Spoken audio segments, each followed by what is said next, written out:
This week's episode of the Average Joseph podcast is brought to you by the Lebanon Meat Market, Samantha Claypool, Marion County Public Library, Miss Julia McKay, and DJ Young Greg. When I originally started when I had the idea, I wanted to approach these kind of like how I do with a therapy session. Mm-hmm.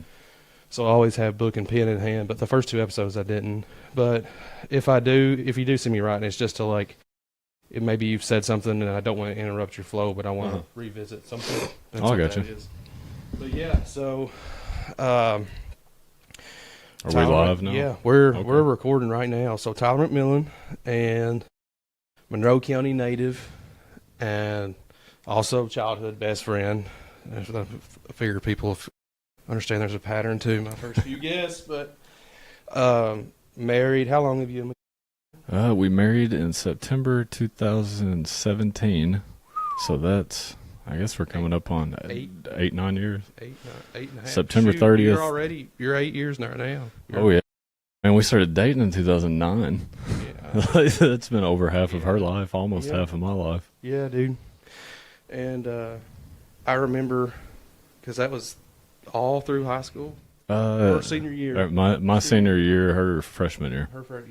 Yeah. All those just kind of run together. It seemed like when we were in high school, the people, when we were seniors, and then down through the freshman class, and maybe it was just because we all played football, and then Michaela and them were cheerleaders, but it just seemed like we all really met. Even though we were all separate grades, we meshed really well. But everybody, that's something I learned. Everybody starts with a gift. Awesome. Thank you.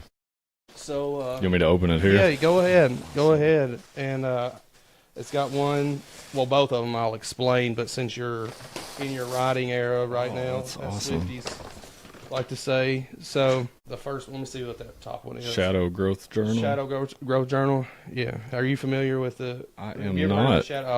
So the shadows, without going too nerdy, the shadow is going to be more like the parts of yourself that you tend to shy away, or you kind of stuff down because you don't want to bring out, but in reality they're just as much a part of who you are, and learning how to integrate them in a healthy way helps you to be your more genuine self. Now this is for you, and do you want me to hold it up? Yeah, I can show it right here since I'm talking. That's awesome. Yeah, it's your father's story, which I know G-Max passed away, and we'll talk about that too. But this would be more for you and your boys. Yeah, man. I've seen these on the TikTok shop. Those are awesome. I appreciate that. Yeah, man. I think it's super important because, especially after Dad started deploying. I love Dad, and Dad and I are super close. Our relationship's great, but that's something that I need to do with him because there's a lot from his childhood that. I'd like to know. I know some of the highlights, I think, but yeah. Oh man, and you don't realize, until they're gone, so many things that I wish I'd asked them. So many things, and not even just my dad, but my mom and my grandmother. Yeah. There's so many things about my family history and just in general, so many things I wish that we had talked about, and it's I urge everyone to ask those questions. Yeah. Don't wait until it's too late. Is there one question that stands out right now? If G-Mac was here, you'd ask, or your mom? Not one question with my dad in particular, but I wish that I'd asked more questions about my grandfather. Okay. So my grandfather, Rue McMillian, he passed away. I think my dad was 16, so I never met him, and it's just I don't know a lot about him other than the few times my dad would tell me stories, and I wish that I had consciously brought that up in conversation, because there's not. I don't know how old he would be if my grandpa if he was still alive, he would probably be 100 or somewhere around that. Yeah. So there's not many people other than my aunts and uncles that I guess would have stories about him. So I just wish that I'd gotten my dad to talk about that more, so I could learn a little bit more about our family history. Yeah. What really got me to thinking about that, before I got into coaching, I would go to Summershed Golf Course and play in the scrambles every week. And there's a barber. I don't know if he's still an active boy. His last name was Bowman. You may be related to him. Yeah. So I got paired with him. Okay. At one of the scrambles a couple years back. And he, like, of course, we introduce ourselves, and he gets my name, and he says, you probably wouldn't know him. I'm like, well, who is it that you're thinking about? And he said, Rue McMillian. I used to know Rue McMillian. I cut his hair. I'm like, so he says that, and I'm like, God, you've got to be, like, really old. He's actually, so you remember Kaylee Pettit? Yeah, it's her granddad. Yeah, he mentioned that, but I'm like, yeah, that's actually my grandfather. So while we were golfing, he got to tell me a few stories about my grandpa, and that got me to, like, thinking about it. Yeah. And, let's see, my Pop Carter, he passed away, I think it was 2008, 2007, 2008. He was running there. Of course, Nanny Carter just passed away. But I do want to spend time talking about relatives and things like that, but can we start with you talking about your boys a little bit, to the degree you want to share about them? Oh man, so I've got two sons. I've got a 6-year-old Asher Gray, and I've got a 3-year-old Harlan Kane, and they are they're giving me gray hair. Yeah. it's there's nothing like it, having kids and watching them grow and develop, and like even as young as like 1, watching them develop like their own personalities, and I don't know, I feel like as a man, especially with sons, like before I had kids, I always pictured my kids being a certain way, and just like they're nothing. Like they're nothing like I pictured they would be. And they're so different from each other. Like Asher, I mean Harlan's 3, so his personality is obviously still developing, but him and like they have such different interests and personalities, and the way they interact with people is different. I don't know. It's just like surprising every day. You learn something every day. Yeah. You've got hilarious times. You got those tough times where you've got to discipline them. Michaela is not a huge fan of disciplining them. Most mothers aren't. I always get stuck with like they've got to being the bad guy. Yeah, I've got to be the bad cop. Yeah, so, I mean, but it is what it is. And I mean, respecting your dad. I mean, I know you respected GMAC. I respect my dad, and I mean they disciplined us, and it wasn't like they beat us or anything. But I mean they. Well, I mean, I ain't gonna say one way or the other on some people, but you know. Like they do respect, and I think moms and sons definitely, like, they do have a closer attachment, and it's much more difficult for a mother to. It seems, from my experience, for a mother to discipline her son. But do they have a preference? Like, are they both mama's boys, or are they kind of switch both dads? I feel like, honestly, they've went through like phases where there'll be like Asher. When he was younger than he is now, he was very much so a mama's boy, like very attached to her, and he still is. Like there's still things that he'll go to her for that he won't talk to me about. But now that he's older and he's starting to get into Little League and things like that, that relationship with me is evolving. Where like, Michaela's not gonna go out in the yard and throw football with him, or she's not gonna throw baseball with him, things like that. He's very much getting a love for football. Like he plays Xbox a little bit. Yeah, so I noticed like there's a correlation there. He's getting to where he wants to play football on the Xbox. He plays flag football, like Little League flag football. He's always wanting to throw football. He comes to football practice with me like every day. Yeah. So and I'm so thankful for that.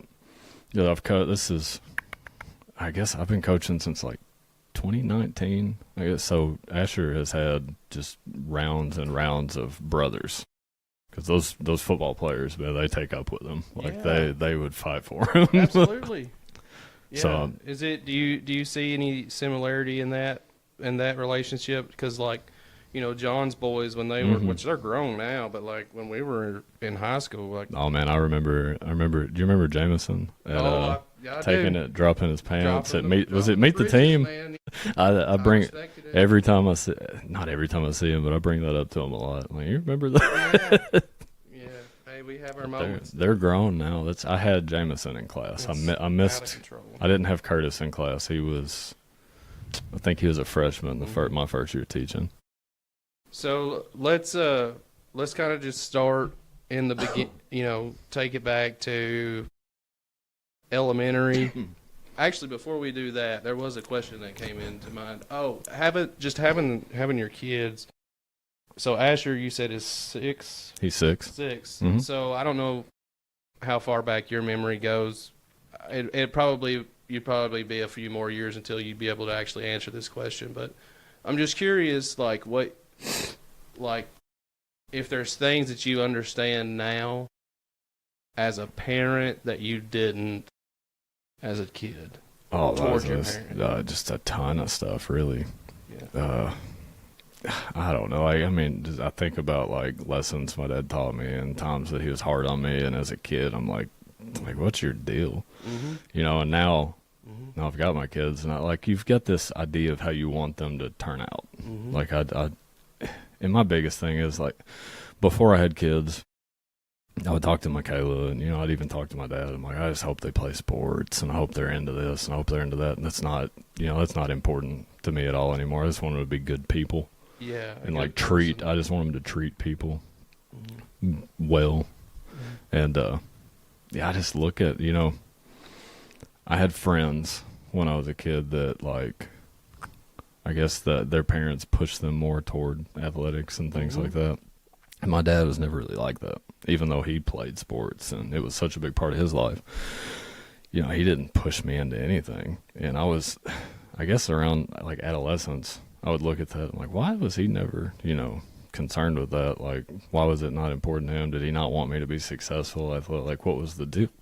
But now, like, I kind of understand more. Like, he just wanted me to be me. Mm-hmm. And so I didn't play anything until 3rd or 4th grade. Yeah. My dad, of course, I know a lot of people have different opinions on this. My dad didn't really value, like, organized sports at, like, ages 5 and 6. Yeah. And no, I think he thought, I think he thought that I could learn more in the backyard with him than I was going to. Like, I know a lot of people play t-ball and they put their kids in t-ball, and that's awesome. But Dad, like, he would make fun of it a lot, and he's like, "You're just going to be playing in the dirt." Oh gosh, I kind of remember t-ball, but it wasn't too long, obviously, till we started moving up to like a pitching machine, and it was that like very year I took a baseball from a pitching machine to the face, and that ended up pushing me away. Now that's not like everybody, like that doesn't happen to everybody, but it was enough at that time to shy me away from that. And you talked about having that time with him in the backyard, like that's quality time, and I think about, which I know the Wilson family, like they played sports all their life, but I think, I'll just brag on them if I can, because like you can tell that Larry and Terry Lynn, like, they invested their time in their kids, and they just turned out to be phenomenal people. Oh, they've got, like, shout out to Neil. That whole family's got such a work ethic. I know, dude. On the tobacco field, I still see Neil, and I don't know if I see Chad out as much, but I see Neil out weed eating a lot. Yeah, dude, they're just outgoing. And but like talking about that, I remember one thing that just stuck out to me that I remember my dad not letting me do that I was so mad about. So I started playing Little League Baseball in 3rd grade. I was on the Diamondbacks, played with Jackson. Tracy Arnett was the coach. Derek Profit was an assistant coach. And I fell in love with baseball immediately. Loved it. And Tracy had a travel ball team at the time, the Storm or something like that. I don't know. I don't remember. That actually sounds somewhat familiar. They were blue and orange, Southern Kentucky Storm. And I got invited after that season to play on the travel team. And my dad wouldn't let me. And like, I don't know. Money may have played a role in it. We weren't like in deep poverty or anything when I was a kid, but we You grew up in Monroe County. Yeah. But I'd always wondered if that had a role in it. But now I think he just wanted me to be a kid. He didn't want me to play a sport year round. He wanted me to dip my feet into everything and find what I loved, But for a long time I was mad about that, because I'm like, I loved baseball at that age, and I saw all these kids my age playing travel ball, and it felt like maybe they were getting more practice and more opportunities because they were showing dedication, and it's like I wasn't getting to play, so I was worried it was going to impact my role, like on school teams and Little League, like just moving forward. But now as a parent, I'm like, I don't want my kids like pushed into something like that either. Now, if Asher develops into wanting to play like baseball or basketball year round, something like that, we'll find a way to support that. But I also see where my dad was coming from as far as wanting me to be a kid. For sure. And you talked about your kids wanting them to grow up.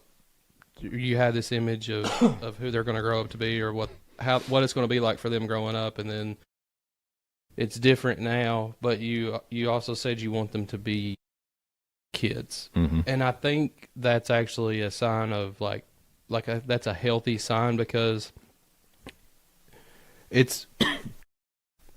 I don't know that this is true. This is just how I kind of work it out in my head. It's like at every stage of life, you kind of have, like, if you're honest with yourself and you have an honest and somewhat accurate way to assess your peer group and things like that, you establish that hierarchy, and so you want to be the best, and then at that stage, and then you want it's like, oh, okay, I'm going to make sure my kids are the best or near the best. And now you're like, so you do that throughout all the years of school, sports, but now you're at the stage of life where you are making a life, and it's like, okay, I actually just want them to be good people, because that is what, at the end of the day, is going to matter more than anything. Oh, for sure. Yeah. So you said around fourth grade that you started playing football. Did you feel like peer pressure or anything? Are you heading the same direction? Yeah. So I don't know. Did you get bullied into playing, or what? It was fifth grade. Fifth grade was my first year playing. Okay. So me and you, we were in Don Cleary's class together in fourth grade. Yes. And we'd both tossed around the idea of playing football in fourth grade, but neither one of us played, or we signed up. So fifth grade, we promised each other we're both going to sign up to play football. Right, I was going to play because you were going to play. You were going to play because I was. And so I signed up, and like back then, I remember you'd sign up and you would show up. I think we met at TS, and they had like a draft. Like all the new players would line up against the wall, and they'd draft you. So it felt cool. I remember this for some reason. Oh yeah, because I showed up and you weren't there. Yeah. So I didn't play, man. I wouldn't have played had it not been for that. So you're welcome. I mean, and like, here's the thing: like, you might have not turned out to be the star player that you would. Oh yeah, negative influence with my illustrious college career. Yeah, I mean, for sure. And so I remember we were pretty tight through elementary school, but then. What classes? So I enjoy doing this with foot. Do you remember middle school very much? Man, my memory is insanely vivid. Okay, and I know it, like, it gets vivid enough at times. I feel like people don't believe me, but I can remember my class schedule through most of middle school. Yeah, man, that's awesome. Like, so sixth grade we come in. Me and you had Marlene Ross for we did. advanced 3 math first period that morning. Gosh, dude. And do you remember we couldn't go to our lockers? Like, we were allowed 2 minutes between classes. We had 5 minutes every third class. We could only go to our locker every third class. Yes. So we were packing stacks of books, like 20-pound stacks of books to class. Yes, I remember that. So I would leave Marlene Ross. I would go to Janice Pitcock, second period for English. Yes. Shout out. And Janice was one of the first teachers that really started to develop my love for reading and writing. I hated school up until, and I don't know that I ever really liked school, but I started to hate it less around 6th or 7th grade. And then I would leave Janice Pitcock, so I'd go to Linda Pitcock for social studies. I think in 6th grade it was geography. I think we had to fill out the maps. Like, I remember labeling the states on the map. Yeah. And we labeled all the states in Mexico. We labeled the continents. Yeah, I can still remember a lot of that. Hey, that was the year that Friends ended too. Yep. I never really got into Friends. Yeah, I didn't either, but it was just such a cultural thing at the time. Like, I may have watched an episode or two, like it was on TV, but I've never watched it. I guess maybe we should jump on that train sometime and see what it's all about. I don't know. I never watched Game of Thrones either. I haven't either. I feel like that displays a lot of willpower. A lot of willpower, yeah. I mean, maybe Friends. I didn't think I was going to get into The Office, but I did around 2019 just start watching it. I have tried to watch The Office 4 or 5 different times, and I can't get past the first episode. I know, man, and that's what I had to tell everybody, and that's what I had to keep telling myself to get through it. And finally, it's just like, you know, that one. Like sometimes you're stuck with a person they just get on your nerves. And then it's either like it just builds and builds and builds, and you're either going to hate this person or you're just going to have to give up. And they say something to make you laugh or whatever, and then it's just like, for whatever reason, from that point on, you're good. Like, I hate to describe The Office that way, but that's what it was. Once you get through the first season, and you kind of establish somewhat of a relationship, like a mental relationship with these characters. I have so many friends that watch The Office that I understand Office references that I never watch the show and understand the references. Yeah, and and shout out. I want to step out to the side for a second to wish my sister a happy birthday. Nick sent I say GIF. Is it GIF or GIF? I say GIF, but I've been told I don't know. I'm going to say GIF, whatever. But he sent the GIF of Dwight they had to save money, so he just bought a sign that said, "It is your birthday." And he sent that into the family chat this morning. So, Amy, I'm sure you're miserable wherever you're at because your husband doesn't love you or take care of you in any capacity whatsoever, and doesn't put every other husband on the face of this planet to shame. But, I love you and happy birthday, and I do know you're having a good time. So, happy birthday, Amy. Yeah, she's crushing it. So, anyway, back to middle school. Oh, yeah. I would leave... So I'd leave Linda Pickox and I would go to Linda Hunt for humanities and study skills. Do you remember that class? I think you may have been in my class with Austin Burge and Justin Carter were in there. I remember, and they would call Ms. Hunt grandma, and it would make her livid. Do you remember that? And then I would leave there. I'd go to Don Cleary for reading. And 6th period was a rotational class, like a 6-week rotation. I think we had like drama. Donna Smith taught drama. Faye Hallman taught the Bill of Rights class. He had keyboarding. That might have been Miss Holder. I can't remember who did keyboarding. But then, was it Debbie Copus that coached? She taught science. Yeah.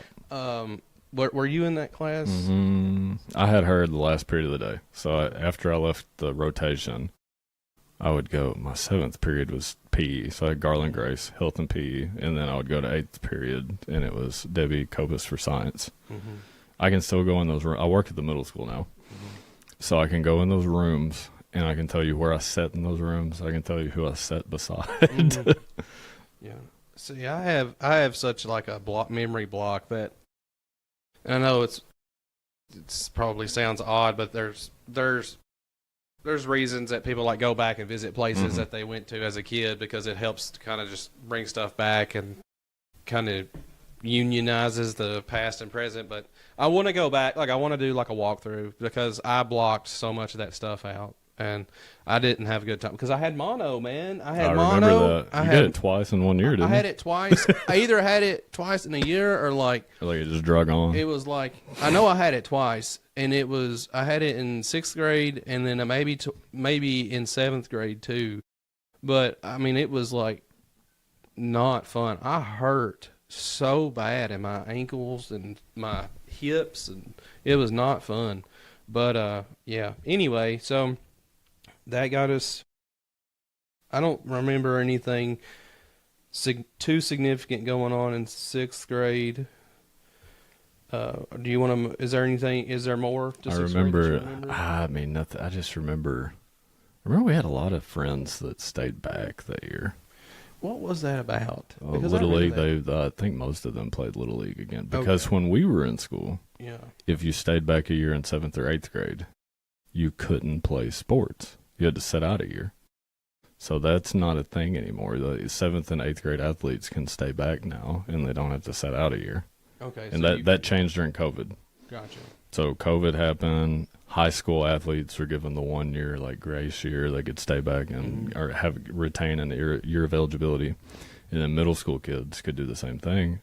high school, after that first COVID year, went back to the normal rule. So you only had that one grace year. Middle school never really went back to setting out if you stayed back. I know. So middle school athletics in Kentucky are sort of complicated. It's like the Wild West a little bit. The high school is governed by the KHSAA. Mm-hmm. So, but the middle school is not really governed by anything. I know I know middle school football, especially, there's no real governing body. So we try to abide by most of the KHSAA rules. Okay. But like there are conferences, so and there's a state playoff system and things like that. But even the state playoff system in middle school is not like a school affiliation. It's a private like organization of guys who just got together and organized it. Mm-hmm. So to compete in the state playoffs in middle school, you pay a fee. You join this organization at the beginning of the year, and you pay a fee, and then you don't. I don't want to misquote them, but they base their seating on like the level, like the size of the schools you play. So in middle school, like in high school, there's 1 through 6A. Mm-hmm. In middle school, that organization organizes it 1 through 3A. Okay. So Monroe County is a 1A, I think. It's either 1 or 3. We're the smallest of the A's. Yeah. So if we were to play, say Monroe County were to play like a Bowling Green, and they beat us by 60, we're going to get more points toward our seeding than if we were to play a small school and beat them by 60. Okay. So it's kind of different, I think, and that may be loosely based around how they do it. I may have misquoted a little bit, but you get the point. It's a roundabout. Yeah, you get the picture. Yeah. And there's conferences, and like rules vary between conferences. And like I know we played at Dare County maybe 2 years ago, and I can't remember the specifics, but there were some things that they did different from some of the other conferences that we played in. Monroe County is actually not in a conference. Okay. So we play our 8 to 10 games a season, and then just call it a day. Because the state playoffs, if you participate in that, they run into like no. And that would cut in. Like, man, you're cutting into like half our basketball season. Mm-hmm. So if I had basketball players on the team, they would miss a lot of their season if they were competing in the state playoffs for football. And we can't get in a conference. Or in the past, we've had trouble getting into conferences because we play our middle school softball in the fall. And most of those conferences have spring middle school softball, and they want all of your sports to be in that conference if you join. So I don't know. I'm sorry. I don't know why I got on that. No, you're good, dude. Because I that was one of the things that I wanted to talk about was just kind of like the differences in middle school. It's or middle school sports. That's what you see a lot of holdbacks now. Yeah. So I've had a handful of holdbacks every year since I've been coaching, and I think every player that we've had stay back for the purpose of sports, I think benefited from it. Mm-hmm. I've never encouraged a player to stay back. I feel like that's a conversation for that athlete and their parents. Mm-hmm. I don't want to feel like I'm pushing a child in a direction and then it back, that's a decision for them and their parents. I've had some players reach out to me and ask me my opinion. Yeah. Now, if they reach out to me, if they open the door, then that's a conversation we'll have, and I'll lay it out. But I still try. I don't try to persuade players into staying back. But now a lot of teams that we play against, and I won't mention any schools, but we play some teams that we've played a couple teams in the past 3 or 4 years that have basically been freshman teams. Yeah, well, that's the thing, man. Like, I don't know your opinion. This is my opinion on it, and anybody that disagrees with me, like they may very well have a very valid reason for disagreeing or an observation that I don't. But I don't see a true. The reason I could see someone staying back specifically for sports is if there was like a potential that you saw there. Mm-hmm. But I don't know how you accurately make that determination at that age. Yep. So let's say you were to not encourage someone to stay back, but like if they did, what do you think their reasoning for doing it? Would it be sports specifically, or would it be like an education-based thing? I don't know that many players, from my experience coaching, have stayed back for any other reason than just to develop in that sport that they're attached to. But I'll tell you what, of the kids that I've seen stay back, I've seen tremendous growth in those kids, like in terms of maturity and academically. Okay. So, like, I think a lot of people overlook this in the school system, but that COVID year back 2020, man, we had some kids like slip and fall behind. Yes. Like a lot of kids missed a full year. Oh. I know several kids that stayed virtual for 1-2 years. So I don't think you're ever going to harm yourself by staying back and getting another year of school and another year of sports. Yeah. And I can see that. I can see that, cuz you, at the very least, it's not going to hurt anything. Mm-hmm. And I do see how you could get that. I mean, a year in development at that stage of life is huge, and so I could see how having that extra year. So from that standpoint, I could see it. Yeah. You know, but then you talked about the kids that struggled. I mean, even as an adult, like going from the world we lived in to the COVID environment back to the world we live in, which is it's still not like we've never gone back to that mentality truly, but it was hard enough to just like basically gaslight yourself into being a functioning human being again. Oh, yeah. So I can't even imagine that as a kid. So many things are different now, just compared, like I think about 2019 and like, I feel like you have trouble finding people to do work. Oh, I know. Like, you order things and like people are like, I can get to you in 6 months or so. Yeah, I'll get to you. And it wasn't necessarily this. Foot and I were talking about AI a little bit with this, but I think you see this because of what went on with COVID and how we adapted to it, and now like trying to shift back. There's people who learned how to function like at a decent level with minimal effort, and they're continuing to do that. Mm-hmm. The issue is that you essentially are capped out in your development, like your what's the right word? Like you're where you're going to be. Oh, so if you want to move forward, you have to suck it up and get back, and you have to get. Oh, you got to get out of that comfort zone. Yeah. Like there's so many people found that comfort zone during COVID, and they're like, I like it here. Yeah. You know. And I mean, I'm not. I shouldn't knock anybody doing that. Like if you're fine and happy doing that, like go for it. But me, I can't. Oh man, it was difficult for me. Like I'm not gonna sit here and judge people that had trouble getting back to like normality after COVID was over, because I struggled with it vastly. So we during the COVID year, I remember it was I had that 8th grade class, and man, I can tell some interesting stories about COVID, by the way. But it was around March that year, and I remember it was in the news and all that was going on, and the kids, like we were told, the kids are going to go home for 2 weeks. We're going to slow the curve. Yeah, and flatten that curve. That 2 weeks, I never saw that class again. Yeah. Those kids, that was the last time I saw that class in person. We never went back to school, and I can't remember how we stayed virtual for part of the next school year too. I can't remember how long. I can't remember what part of that year we came back, but I remember, man, that first day waking up at 6:30 and going back to work was a struggle. It was awful. I played a lot of Call of Duty Warzone for 6 months or so.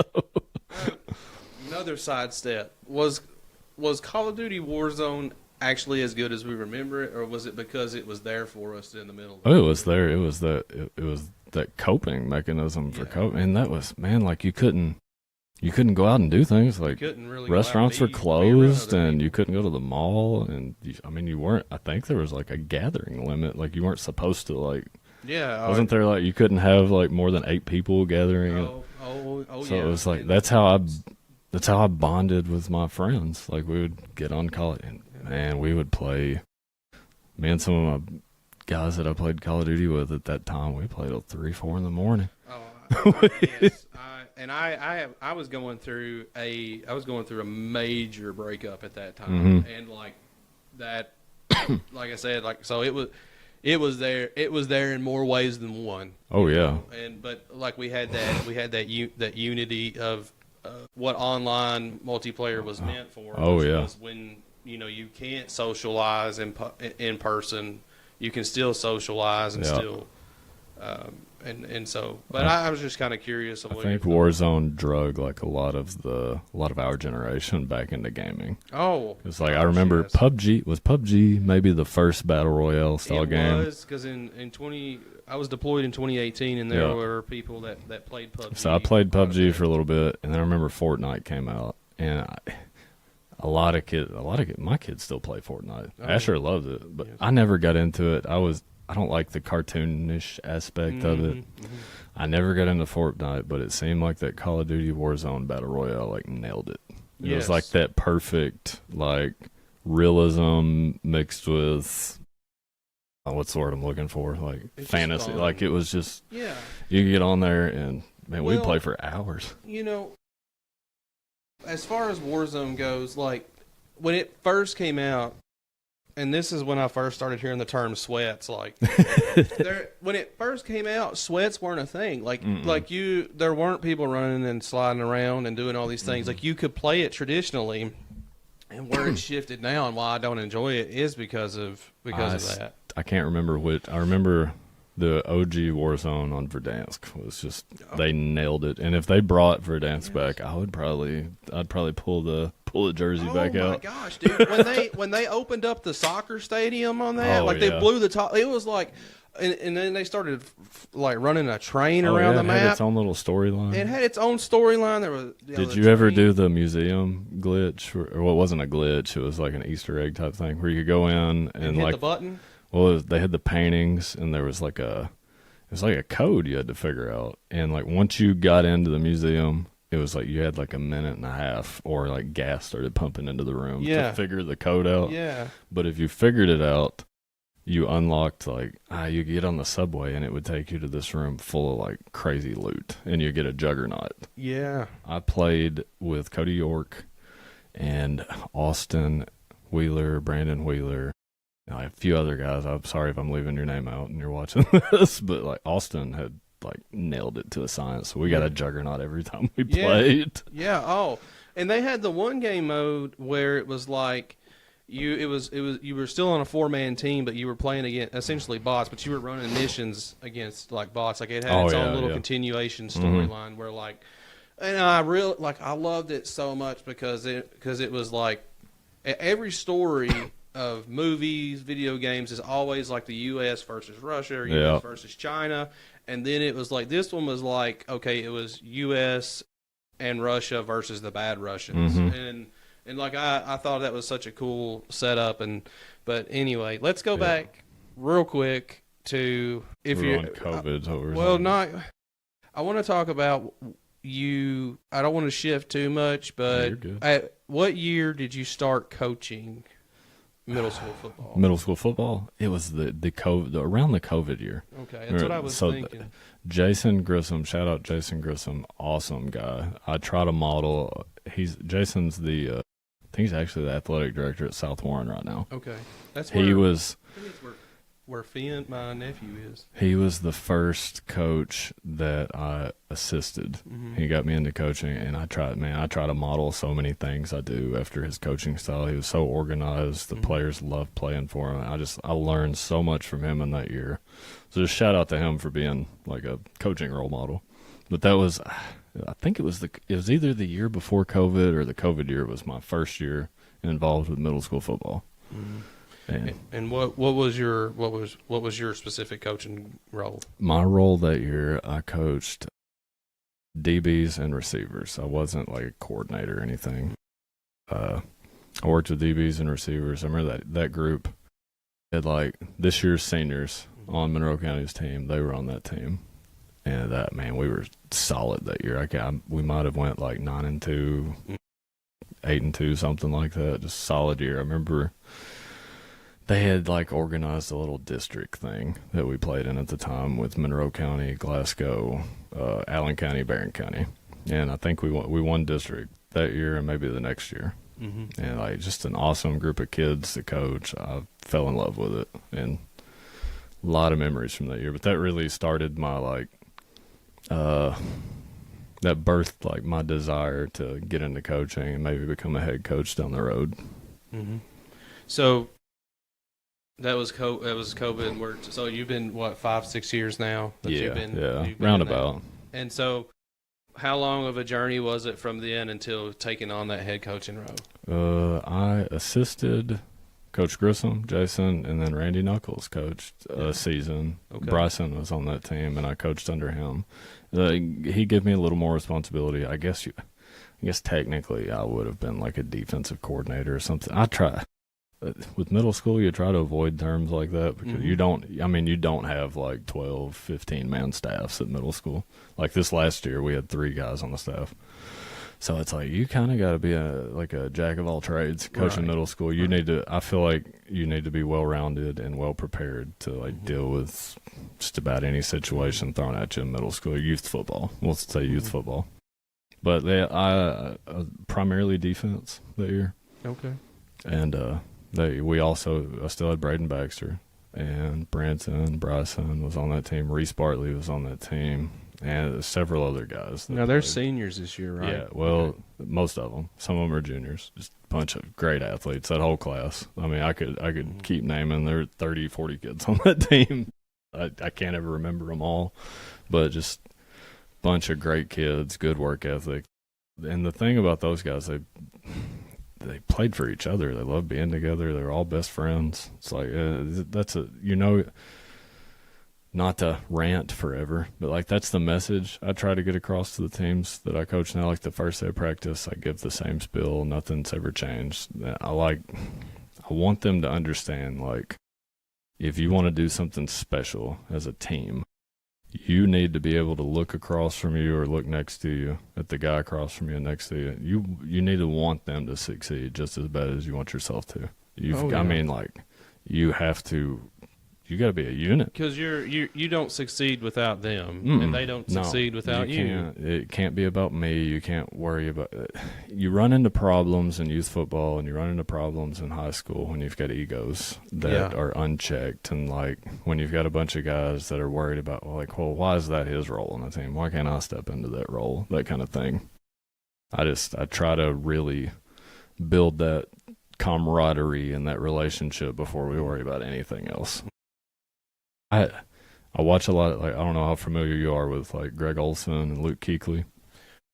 They coach middle school football in, I think it's North or South Carolina. Is it? I was going to say, are they on like a documentary? Well, they've got like a TikTok page. Okay. It's starting to blow up right now. Okay. So Greg Olson and Luke Kuechly, I think they both played for the Carolina Panthers. They're like big name NFL players. Yeah, that's probably. They retired from the NFL and they're coaching middle school football now. Yeah. They're not even coaching high school football. They went.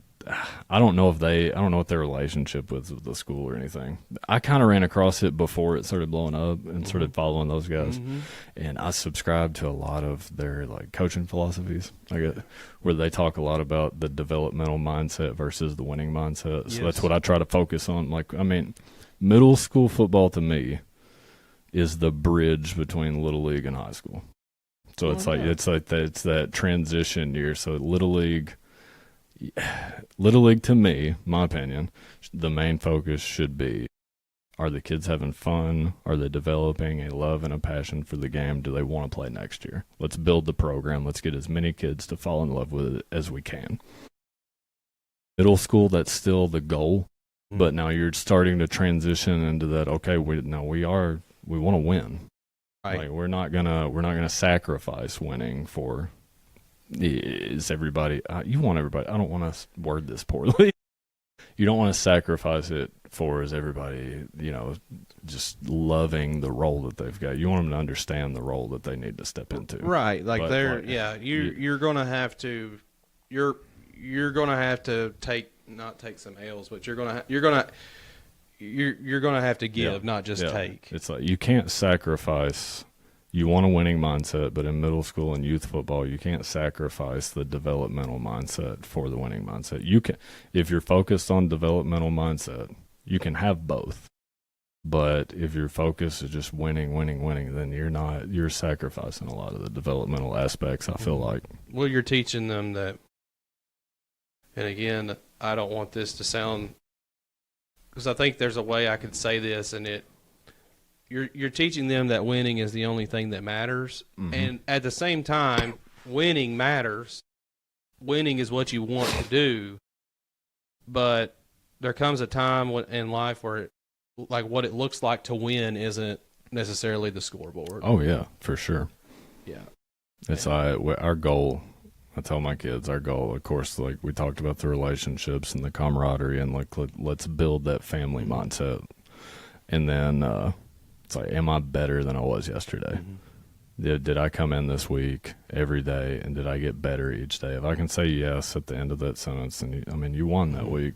But now that's also a hard age group to get that message across to 100%. I mean, I don't have the patience. If you go into coaching middle school and you think you're just gonna just kill it every single day and everybody's gonna get better every single day, nobody's gonna get off task or distracted, then you're lying to yourself. I wouldn't. Yeah, I don't think, because I'm too. Me personally, I'm too. Perspective is too rigid. Like my perspective is open enough to know like that everything you're describing is accurate and true, but I don't have the patience and tolerance for it. So I have to stay away from that. And that's where like the military was great, because that was like rigid and structured. And you're either meeting that standard or you're not. And if you're not, it's not healthy to be this way either. But if you're not meeting the standard, well, you're basically socially out until you're back into the standard. But how, talking about like, establishing like relationships and that developmental, like I know developmental, like that can refer to like fundamentals and stuff like that. But as far as just like developing like good social camaraderie, how pivotal do you feel like our time in high school football was? Oh man, I could go on and on and on about that. To me, like, and that's a lot of the reason that I'm so into coaching. I feel like I owe so much to that program. Like I have such a love for, the Monroe County football program from top to bottom. It was, and you were there for a lot. We were tight. You knew a lot of the stuff I had going on like behind the scenes. Yeah. I owe so much to the program for like the person I am today. A lot of it in high school, how do I want to word this?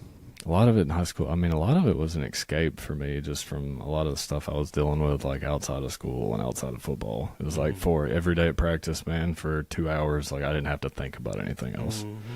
And then also, we played on some good teams. Our freshman year, I got Dr. Murphy, my boss. Got a shout out to Dr. Murphy. He played at UK. That was a strong class, man. They were huge. And we didn't have, like our freshman year, we didn't have 80 players on the team. We had roughed up. We were on the scout team. We were, because like I had teachers, because it was my first year ever playing football, because like I just didn't want to show out the years before, so I didn't play to my freshman year. But I had teachers like, dude, why are you so bruised up? I'm like, what do you mean? I'm lining up against Billy John, Frankie, Joseph Walden, and I'm half their size. Yeah.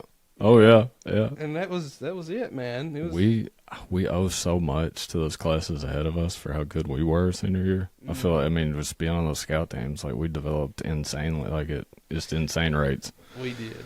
Yeah. And go ahead. It like just being like going through that. So like, when you're on it, I don't want no knock on like teams that don't have a lot of winning seasons, but we were behind a lot of talented players. So a lot of us, like you think about like me and Jordan and some other guys in our class, like me and Jordan were offered scholarships to play football, and we were only 1 year starters. Right. Yeah. Like that's tough when you're 15, 16 years old, and you're like, I feel like I'm good enough to contribute, but you're behind these levels of guys. Like you learn a lot of life lessons. Like as far as how to be patient, how to accept your role, how to work for something. Like, oh yeah, I have one person that comes to mind immediately when it comes to who I attribute, not single-handedly, but dadgum close for like after our sophomore season, going into their senior year, they were like, this cannot happen again. Michael High. Yes. I mean, and he was like, I remember, and I'm going to quote him, and he said, he stopped me in the hallway. He said, look, we are going to the stadium after school today, and we are running, and we're getting your fat ass into shape. Oh, yeah. And I was like, hey, I don't feel like I have a choice, so I'm going. I was running stairs, hating life, didn't want to do it again. We went I think it was every Wednesday. Every Wednesday. And I was like, this ain't going to work. Like, we're just going to be. And then, oh my gosh, 12. dude. Do you remember we were in the weight room. I don't know if it was like a weightlifting session, what we were doing, but we were stretching. And I remember Mikhail was in the middle of the circle, and he's like, we clapped twice, Yeah. And he's like, no, we're not doing that anymore. Yeah. So we're clapping 3 times. Everything we do this season is going to be different. If you wore black shoelaces last year, you better have white shoelaces on. Yeah, I remember that. So I can still see like where I was standing in the weight room looking at him say that. And shout out Mikhail, such a role model for us. Such a role model. Dislocated his shoulder like every other practice. I'll give you my Mikhail story. Okay. And I know he's not going to remember this, but I think I was a freshman. And this is the moment that it like clicked for me and like, man, I gotta step it up and take this seriously. Oh, yeah. I think we were freshmen, might have been sophomore year, but I'm at the bench press. Me and Trevor Whitty are bench pressing. Trevor's spotting me, and like we would goof off, and like try to get each other to laugh or whatever while we were lifting. And it like I could bench 135 easily. But Trevor like did something to me in the middle of my set and got me tickled. Yeah. And I dropped the bar on my chest, and I'm like cracking up. Yes. And Mikhail comes over there, and he leans down and he says, "Do you think it's funny you can't bench 135?" And I'm just like, I'm froze. I feel like this tall, and I'm like, I can bench 135. And he's like, you play linebacker and you can't bench 135? You think that's funny? Yeah. And he just walks off. Yeah. And I'm like, okay, we got a different mindset in there. Yeah, dude, it was scary there for a while. That was a pivotal moment for me. It was scary, but I mean, it paid off. It changed everything. Like that junior year changed for me. It changed everything because I had never belonged to a program, social circle, whatever you call it at that time, that was like and it wasn't just us. Like, it went out into the community. I mean, I don't know that I've ever seen Darrell Carter Stadium packed to the brim since then. I remember the Greene County game. Didn't they pull in the baseball bleachers like on the track so they would have enough? Something like that, dude. I don't know. I remember, like, you had parents like praying during, like, I mean, it was just insane. Like, it was insane, and it was such a high, just such a high to. I don't remember. I don't know about. I'm going to tell this story anyway. I don't think anybody involved will care. Do you remember the Greene County game our senior year? Yeah. And Dylan Vickery on kickoff. Do you know the story I'm going to tell? Well, was this, so we played them twice, so was this? This was region championship. Region? Okay. This was the big time game. Okay. So it was Tommy, Dylan's stepdad, had gotten into it in the stands with like one of the Greene County players' dads. Yeah. Do you know the story I'm talking about? It's ringing a bell. So but we're on kickoff, and I'm like 2 spots behind Dylan, and I hear all this going on in the bleachers behind me, and like they're fussing back and forth. And I don't remember the guy from Greene County's number or whatever. I'm sure he's a great guy. I don't know, sure he's but a great like human being, like Tommy yells something at Dylan on the field and like calls out the kid that he like the kid of the guy he's arguing with, and Dylan looks down the field at this kid and he does like the across the neck motion, and I'm like, oh man, I gotta like. In my mind, like for that one play, I'm like, I'm watching what's about to happen. Yeah. And Dylan, I don't know if he even knew where the ball was. on that kickoff, and he just obliterates that kid. Oh, and steps over him. Yeah. I'm like, man, this is intense. Like, and like, there's people that will hear that story and think like how childish that is. Like, I'm telling you, like the rivalry was real. There was something about that time where like that mattered and it needed to happen. That Monroe Greene County rivalry was just pure cinema. Yeah, it was amazing. I think our senior year, correct me if I'm wrong, going into the region, from the time we were in high school, the series was 3-3. Right? Is that right? Going into, so we didn't play them as freshmen. We didn't play them as because we were in the Owensboro Catholic District our freshman year. It was like Monroe, Butler, Ocath, Glasgow. For Greene County, we were like sophomore, junior, senior year. Junior, didn't we go into that game 3-3 in the series? Maybe they beat us twice our sophomore year. Okay, then if that's the case, then yes, we would have been 3-3. We beat them twice. Junior year, they beat us. District. So no, we would have been down. We were down 3-2 in the series. No, I don't know. We were there. We were either 3-3 or 3-2. It was tight though. Yeah, it was very tight. And what use your vivid memory to remind. Like, was the game our district game? Should we have won that game? Or did we just legitimately lose that game? I don't. Looking back on it, I don't know how much we really showed of our offense. Mm-hmm. Like, I know we had the playoffs coming up, and I don't feel like we just busted out the entire playbook. And I mean, if I'm incorrect in that, I may be. Right. I don't feel like we just. Had we broke out the rusty cat? Well, we did against Glasgow. Yeah. I know we were saving that for later on, and then Glasgow gave us a little more of a scare than we wanted them to, and we pulled it out in the second half against Glasgow. Okay. And just, I mean, it's like once Neil started taking the snaps back there, and it was just all downhill. I remember the Greene County game. I don't know if you remember this. The week before, I'd broken my hand. Yeah. Do you remember that? I remember this. Well, no one knew my hand was broke. I didn't tell my dad that my hand hurt, like, until after the Greene County game. And we went to your dad's, and he x-rayed it, and he's like, "Hey, your hand's broke." Shout out Dr. Tony. Shout out in many different ways. Dr. Tony's awesome. He's been there for my family so much. But, like, something had happened in practice the week before, and I mean, my hand was broken. Mm-hmm. I went through practice that whole next week. I didn't tell anybody. I'd hide it from my dad, whatever. I was like, I don't want him to tell me I can't play. Mm-hmm.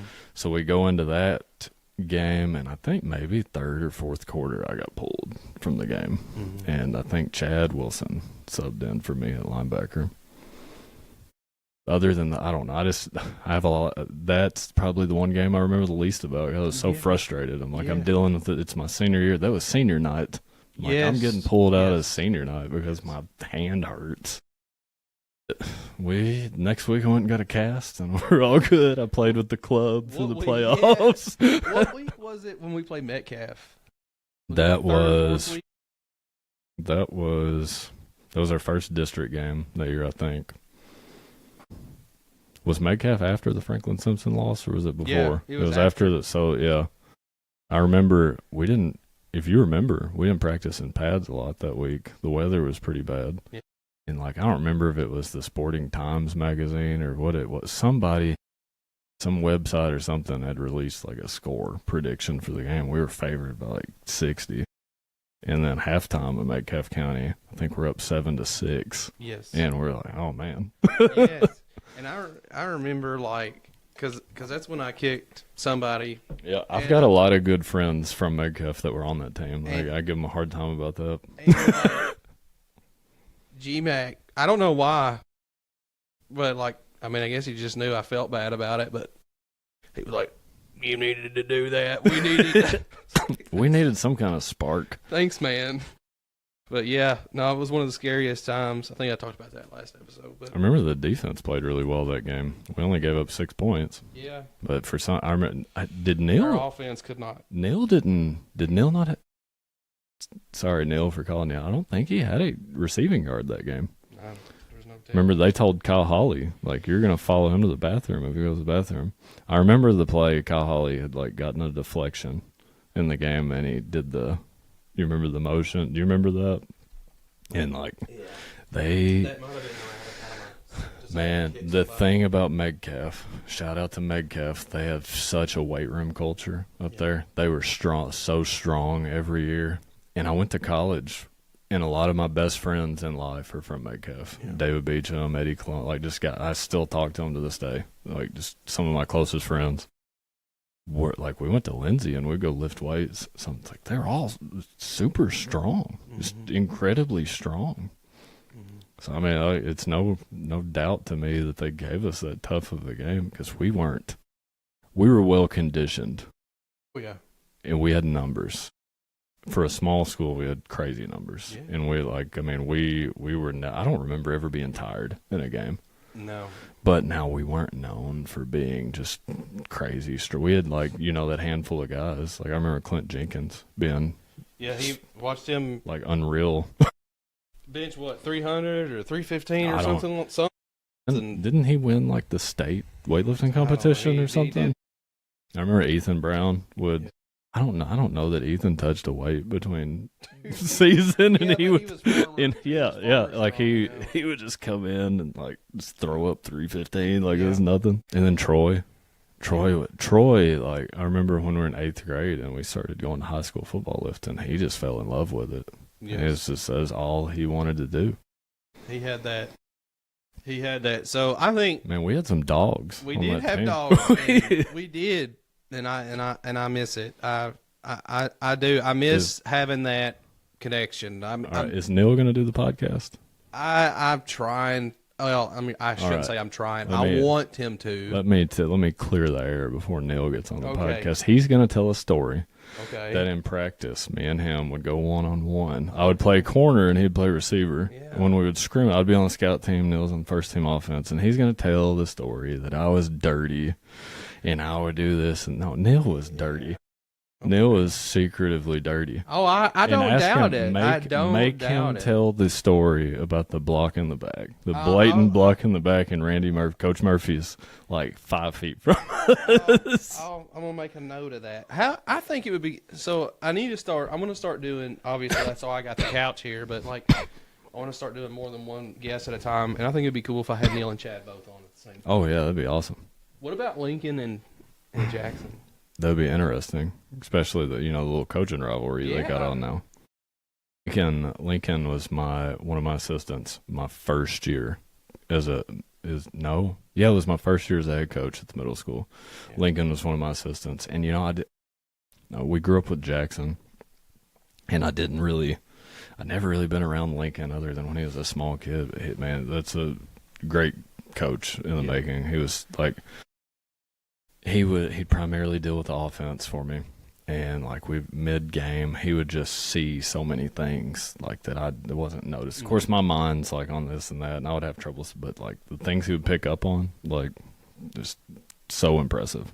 Yeah. And then he moved up to the high school and left me the next year. So that's one of the downsides about coaching middle school is like you get these really good assistant coaches, and they get noticed and pulled up. So it's like I feel like I'm constantly like searching for people. So what's not to wrap up coaching and talking about coaching until you're ready to, but what for you, what's next?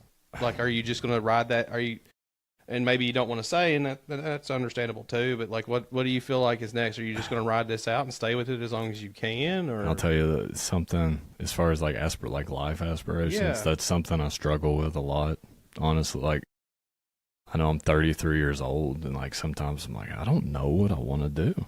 I have like these, I have all these dreams. I get like the term, I guess, I can be a little grandiose sometimes. And dude, it's not grandiose to dream big. Well, like, I don't know. It's if you go back, if you start at like 17 to 19 years old, I've got all these things that I started, and I never really saw them through. Like, I know you remember like my MMA phase. Yes. Like, man, I never really thought like I'm going to the UFC. Mm-hmm. But like I had aspirations of turning pro. Of course, then I had like the shoulder injury and stuff. Mm-hmm. At 19, I started playing guitar. And I'm like, for a long time, I'm like, man, I want to be in a band. Yes. And I never saw that through. It's just like so many things. But like, and still, I've got all these interests and all these things I want to do. Don't really, I'm just kind of going with the flow. I don't know. I think about it sometimes. I think I would love to coach like at a higher level. I would love to eventually lead a high school team. Yeah. Well, I mean, that starts. I don't know what that route. That's a tough thing when you're. Of course, my only football coaching experience is at the middle school level, and that makes it tough. Yeah. But see, you were talking about earlier about how you kind of have to be a jack of all trades, and to me, it seems like that would be difficult in and of itself. But if you were picked up to coach a high school team, or like as the coaching staff on a high school team, then you are much more focused on like you have a much more generalized like area that you focus on. So I feel like that might alleviate some of the stressors. I'll tell you something that has been surprising to me from my coaching experience. Of course, like I played defense all through high school, like primarily linebacker. I mean, like, freshman JV, I played some receiver and got the ball a little bit, but it's mostly I was a defense-oriented player. I feel like I'm a much better offensive coach. Yeah. I don't. Despite playing defense. Yeah, it's odd. I think I contribute a lot of it to, like, when I coach the offense and I call an offense, I've got a plan in mind. I know what hurt me. As a defender, I know what caused me problems. For sure.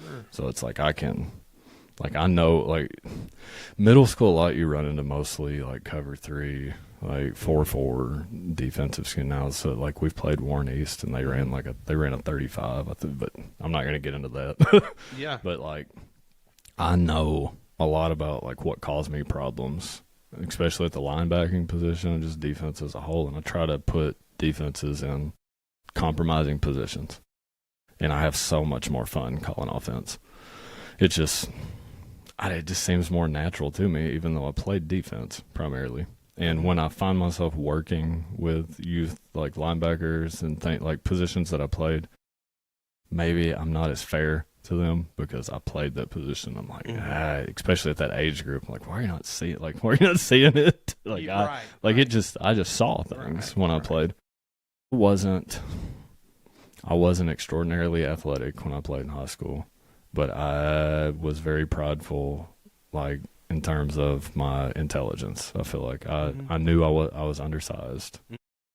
I wasn't just gifted athletically.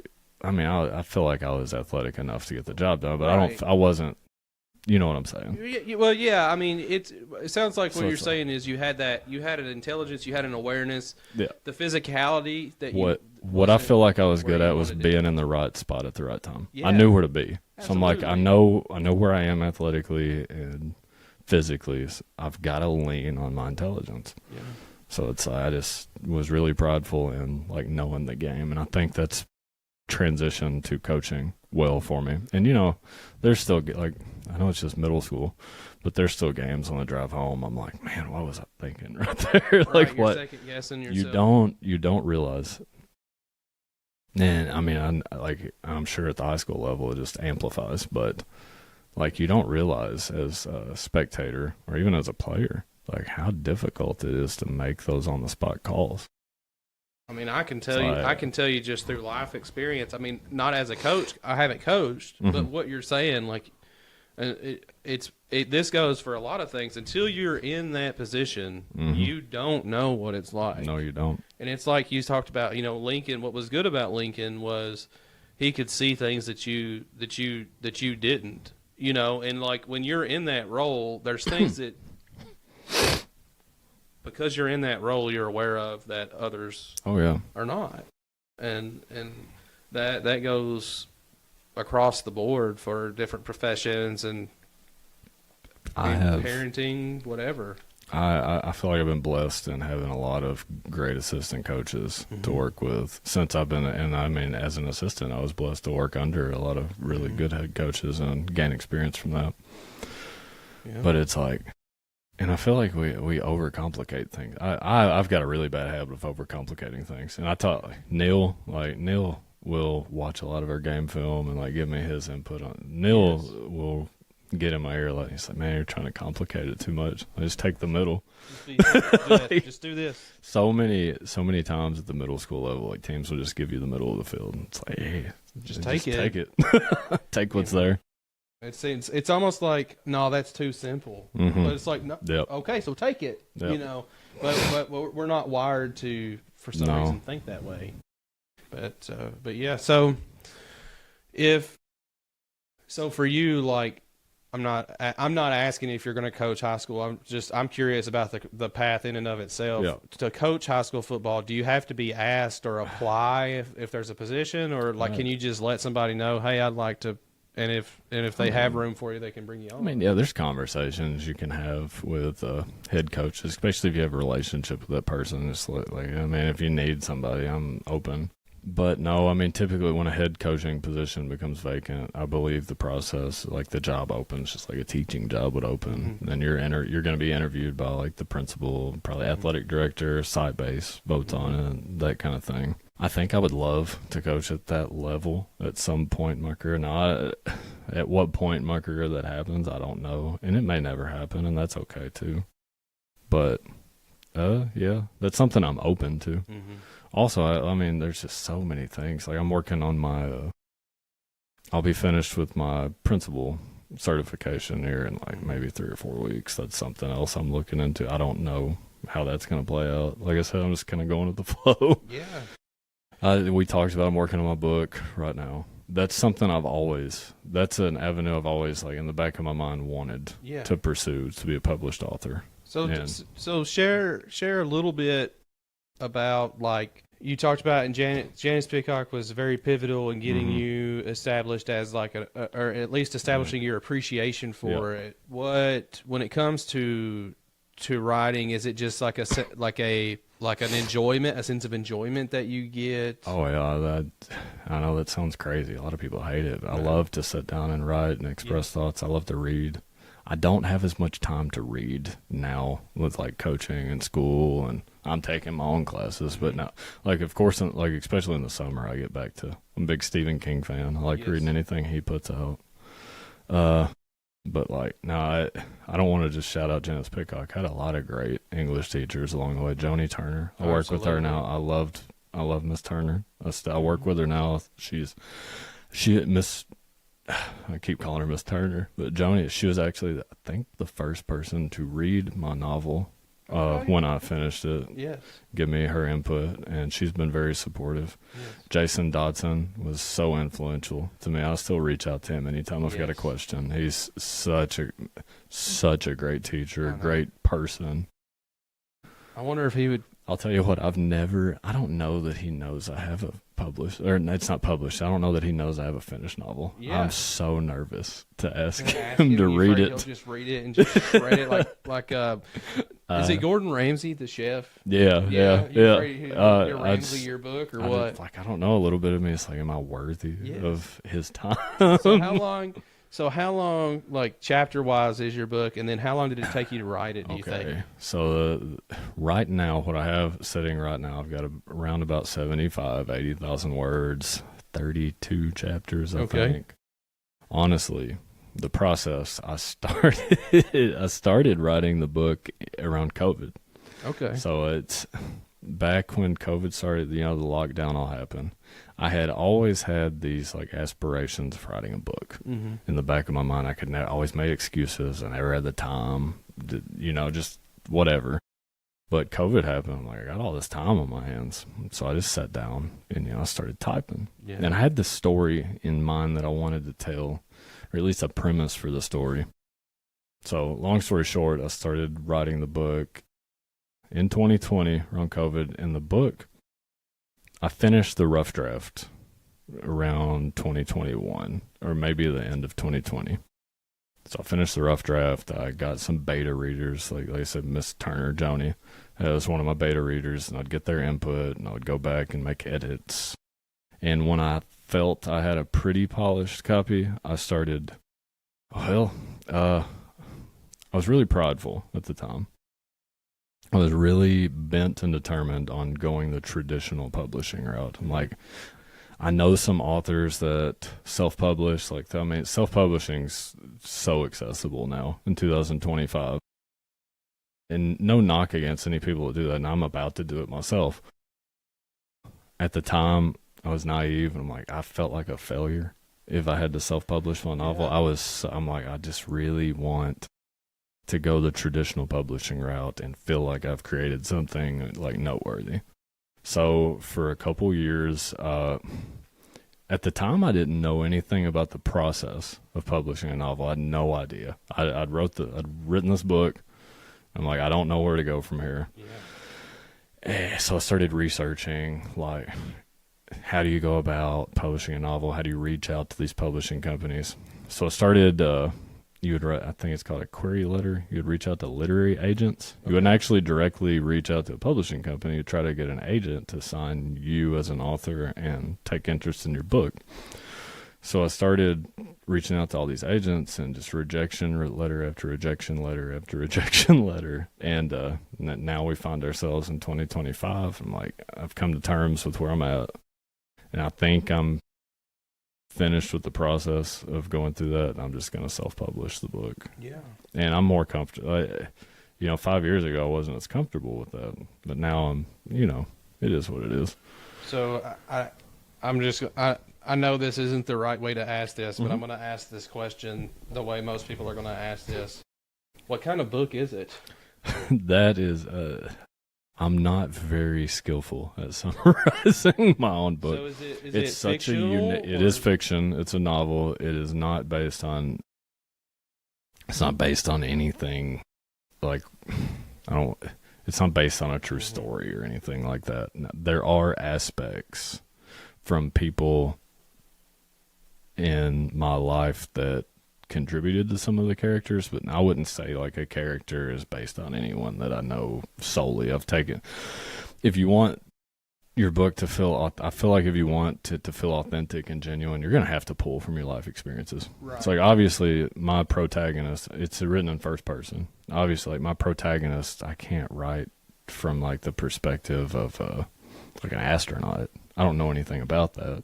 I feel like if I write that, then you're gonna like this is fake. It's not genuine. So no, my narrator is a English professor at a made up university. Okay. It's I would categorize my novel as a suspense thriller, maybe a little bit. That I've had such a struggle like categorizing it and summarizing it and telling people what it's about. So, would you say that like your like the characters, other characters, are taken from people in your life too? The aspects of just various people. So, like maybe I'll try to give you a little synopsis of the story. So it deals with you've got your protagonist. He's in his early 30s, late 20s. I can't exactly remember, but it's written in a form where it rotates between present day and flashbacks. And the flashbacks try to show you like a glimpse into what shaped him into the person he is and what shaped the situation he's in. Without giving away too much, the narrator was in a small friend group, a very tight-knit friend group, much like we were in high school. And so they had their wild experiences throughout like middle school and high school, and they lived together in college.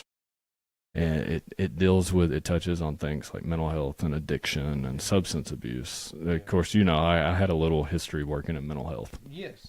Before I started teaching, so I drew a lot from that, like people I worked with.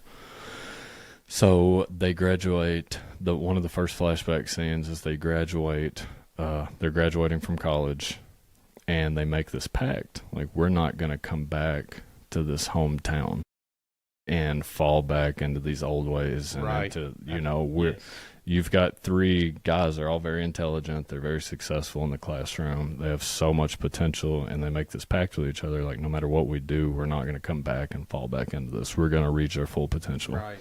So then you fast forward, and he's the main character is Jonathan Downing, Professor Downing. I think the name, it's at Cardinal Valley University, some made-up school in Lexington, Kentucky. And he's closing out the semester. He just dismisses his last class for the summer, and he gets a phone call from one of his other friends in the friend group I'm telling you about. And it like floors him because he hasn't heard from him in 10 years. And long story short, the third friend in the group, you've got Jonathan Downing, Marshall Tate, and Chris Rose. He's like, hey man, I had a funeral back home. I had to go back to our hometown, and I ran across Chris, and he's not doing good. Yeah. Like he's been living back home for X amount of years, and he's like gotten in with this, like there's a family in the group called the McGrady brothers. They're like kind of like a drug running family. Everybody knows what they do. Farmers. Yeah. And so they've like got their claws in him, and they try to stage this intervention. And so they go back with from the main character. He's like, I don't want to go back. I don't want to deal with it. You know, he's a grown man. He's his own person. He talks them into going back. So they stage this intervention, and it goes like just so badly that it turns into like this kidnapping. Oh my gosh! They take him left field. So they have a confrontation with the McGrady family. They end up kidnapping Chris, and they take him to his family's lake house, and they're like, we're gonna force you like into detox until you're better. Okay. And I'll kind of stop it there. I'm not gonna give too much away. You know what they need to do is like they need to go toilet paper an entire neighborhood, because I hear that's like super fun and therapeutic. But I wouldn't know from experience or anything. But you probably tick off a bunch of people by doing it. No, we never did anything. But like that ever. But yeah, dude, that sounds awesome, and I definitely like. I would like a copy of it. Oh yeah, for sure. And I will absolutely read it. I'm shooting for the stars here. The plan is, of course, I'm going through like Amazon, Kindle, direct publishing. I've rewritten some of these chapters like 50 times, but I'm going through what is supposed to be my final round of edits. And AI is such a beautiful thing. When I started writing the book, ChatGPT wasn't like, it might have existed, I'm not sure, but it wasn't as popularized as it is now. So like that was one of the struggles I found early on. It was like, you need an editor. And I could, at the time, like, man, I couldn't afford someone to edit. Like the editor prices were, I'm not going to say they're crazy. They're probably very well deserving of the money they do for what they do. Oh, yeah. Like, I couldn't afford it at the time. Like, I don't have the money to pay you to read my book and tell me a comma goes here. But now, I'm a premium ChatGPT subscriber. Oh, gosh. So right now what I'm in the process of doing is I'm copying and pasting chunks of my book, and ChatGPT will read the full PDF file, and it goes through. So you need a comment, and you have the freedom to ask it to do whatever you want. I can ask it, like, are there plot holes in my novel? It will read it and give me subjective opinions, but what I've got it doing right now is like, I just want objective point blank mistakes, like grammatical errors, and that saved me so much time. Yeah, and I think that goes to show, because like I when you talk about that, I don't hear you saying it's doing your job for you, because and that's kind of what Foot and I was talking about, was like there's people that let it do their job for them, and then they become so dependent on that. Oh man. But for me, like, even with getting this podcast started, because I just got a website up, which is averagejosephpodcast.us, by the way. But and we have a shop, and I need inspiration for items. But anyway, getting this started, getting that website up, I use Grok. I've used Grok quite a bit, just as far as like if I need to learn how to do something, it teaches me how to do something, and all of this, like the setup, everything's my own. But like I have never ever delved into setting up a website, and my website's not great, but it walked me through setting up a website, and like it's amazing to do that. I know a lot of people are afraid of AI. Yeah. And when it first started emerging, I was too. But I've fully embraced it. I think it's going to be, I don't think, a lot of people are like, envisioning the Terminator or whatever. Right. And maybe that's possible, but Right. I just think it's such a helpful tool. And I just look at it like, man, the Industrial Revolution, I bet there were a lot of like farmhands that were concerned, like, I'm never going to work again. Oh, yeah. But like John Henry, yeah. dude. I just view it kind of like another, just on steroids. So, like, how do you feel about Grok?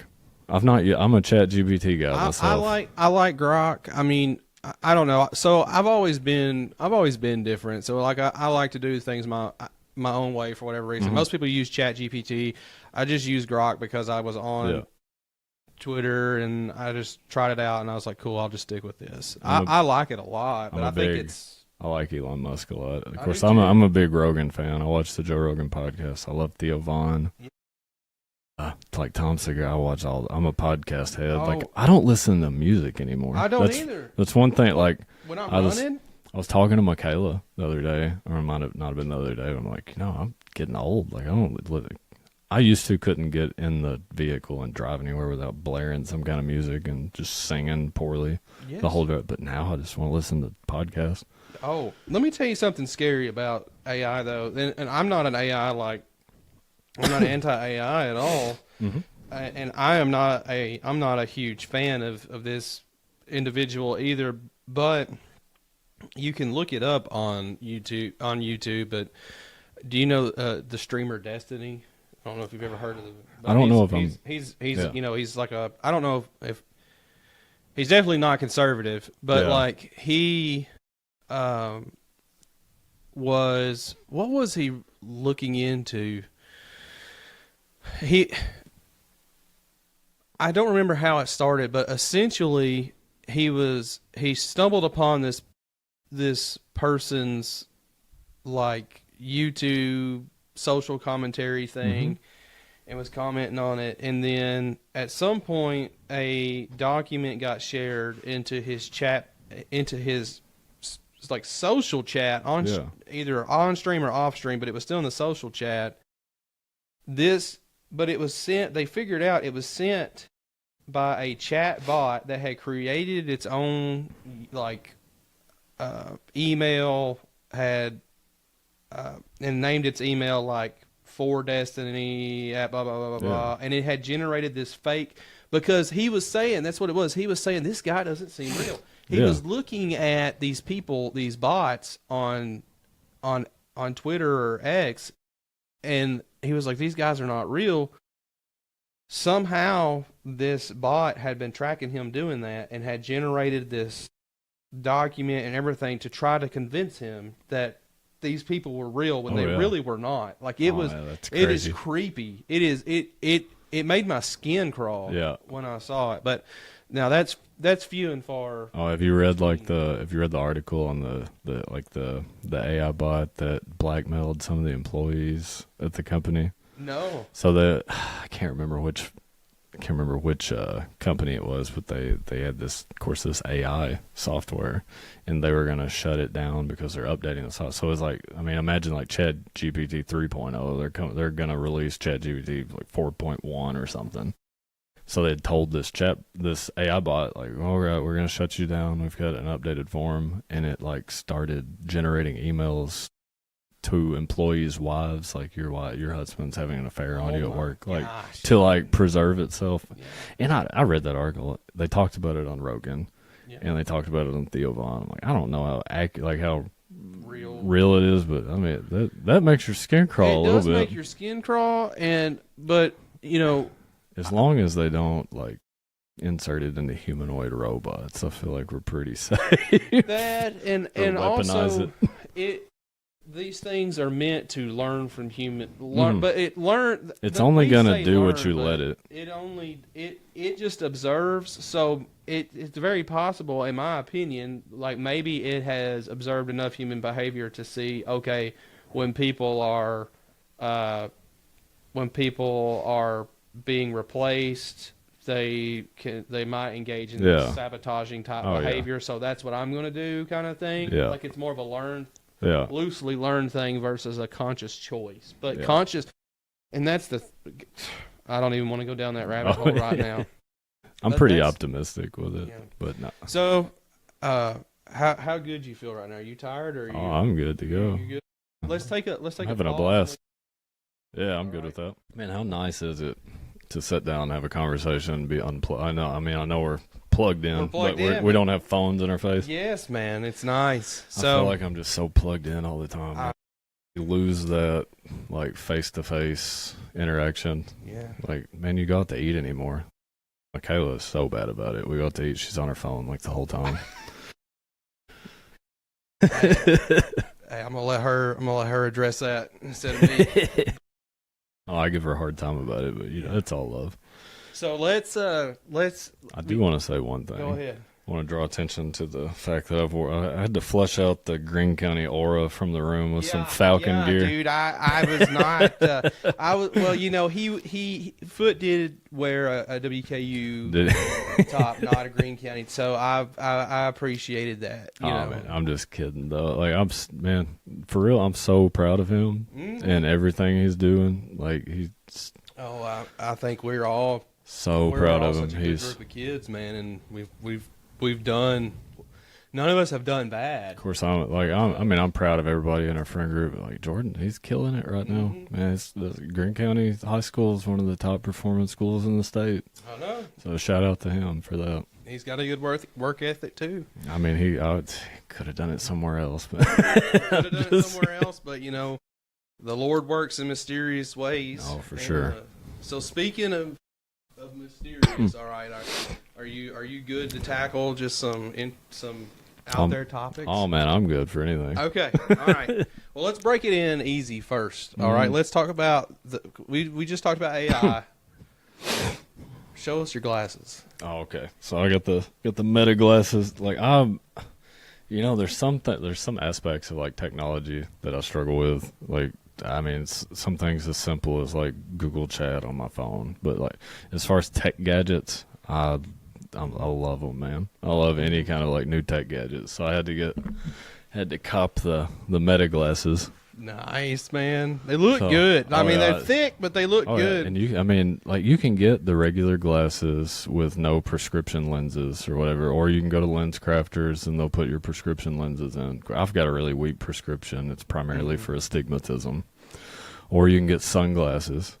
So like I've actually got the transition lenses. So when I go outside, they turn into sunglasses. Nice. And initially I was like, I think I'm just going to get the sunglasses because I might look kind of dorky in these.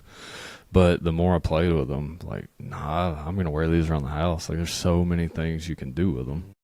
I'll tell you, one of the coolest things I did, maybe not the coolest, but I thought I had fun with it. So I coach middle school football.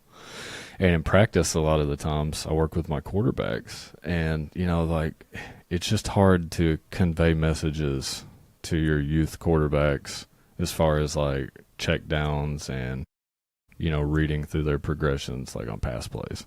So my 8th grade quarterback, I let him wear my Meta glasses one practice, and he was he's plugged in recording all his plays. So then he and I sat down later. I'm like, I could go through what he was seeing through his point of view, and I'm like, hey, you might have missed this guy here, or like, what were you thinking here? And I can see what he's looking at. Yes. So that was awesome. Yes. And I'm sure like NFL and college coaches are doing some kind of more sophisticated version of that, but it was absolutely. But having that perspective, and I remember even when the NFL, which it's not that is better than try them out. Yeah. Let me try these bad boys. So is there like a heads-up display? They're well, I mean, you just see everything normally. I know You are blind. I'm blind. But so they're like connected to my phone. Okay. And to activate the AI, you just say, "Hey Meta," and then you can ask it a question. You can ask it to do something. Ask it to play a song. Hey Meta, play Master of Puppets. See, like, are you hearing it pretty well? Yeah. See, I can't hear you. You can't hear No, this? I can't hear that. No, I can. You can obviously turn it up, and people around you can hear it. But you're talking like deafening volumes for other people. I can barely hear you right now. Dude. Oh, really? No, I like this because if nobody, oh my goodness, I need to get these because if I have a client that's just like, dude, I love all my clients. I love them all. Okay, I'm just kidding. Man, they're I mean, I guess they're a little pricey. I think I got these on like a Father's Day sale for maybe $260. I don't know what the normal price is. It's probably around 300. Well, I mean, Black Friday. So Cyber Monday will be a week from this. Man, when you hear 260 for glasses, like that's crazy. If you buy like a pair of regular Ray-Bans, you're spending $200. Oh yeah, easy. And for another 60 to $100, you got an AI assistant all the time. Of course, I've got like the Apple Watch. I'm so like connected. Savvy. All right, so let's dive in, and I'll take the heat as far as like this conversation really gets out there, because I have I have some. You talk about having grandiose thoughts. Mm-hmm. I don't think these are necessarily grandiose, but I do think these thoughts are like to me outside the norm of what people typically think about. But so you had shared the video, or maybe I did. I can't remember. But where Tim Burchett was talking about the UFOs, UAPs, and like I wouldn't even say research it, but just listening. This is one of the things that I enjoy about podcasts, because they explore these types of topics, and just hearing the different things. Like, and I don't think people, maybe they do, but I don't think they do. I don't think they realize the significance of having government, like representatives, officials in government, the military, all acknowledging that these things exist. Oh yeah. And it's like, how crazy is it that these discussions are, man, they're on the Senate floor. They're on the Senate floor. And it's like it's being brushed over. It's not a Will Smith movie. Yeah, you know, like this is a thing. As a kid, you picture like this news being released and like just pandemonium everywhere. Yeah. And it's like, man, nobody cares. Nobody cares, but I think, you know, we've been desensitized so we've been much. Desensitized, but there is just a lot that's going on in the world that I think until it actually becomes a problem that you have to pay attention to. Are you following 3-Eye Atlas? Yeah, I am. I'm you know, I'm trying to be. I'm keeping myself skeptical, but but also open. You know. Yeah. But here's what I think, because I'm a Christian, okay, and my faith does not limit me to like believing that in all of this universe that we're it. You know, now what it means that we're created in God's image and all these things, like, I'm not saying that's not true. I believe that. But I don't for a second believe that we are the only things in this whole, because you're talking about there is light that started from the beginning of the universe that hasn't got here yet. Oh yeah, it's just so many. It's huge. It's something they're thoughts I struggle with a lot, and it like conflicting thoughts, and I'm like, to be honest, I don't know what I believe in terms of the like what these things are, but I think it's very apparent that they exist, whatever they are. I mean, whatever they are. And I think too, so let me throw this at you, okay? Now that I don't know whether when it comes to like the spiritual stuff, like say like angels and demons and stuff, if they possess physical bodies like we do, or if they're kind of like immaterial. But God's a creator. Satan wants to be God, but only God can generate like from nothing. Satan can't do that, but he can take what is and warp it into what he. I mean, that's essentially what he did. So, but like, let's say he has a physical body. Yeah. And let's say he's here. Now, maybe he can't produce these angelic things that God can, but if he's tangible and he can take the tangible stuff that we have, and he's smart because he's obviously not an idiot, could he not then produce systems, technologies, things like that to deceive us into believing? And just test the faith. Just to test the faith. Yeah. You know.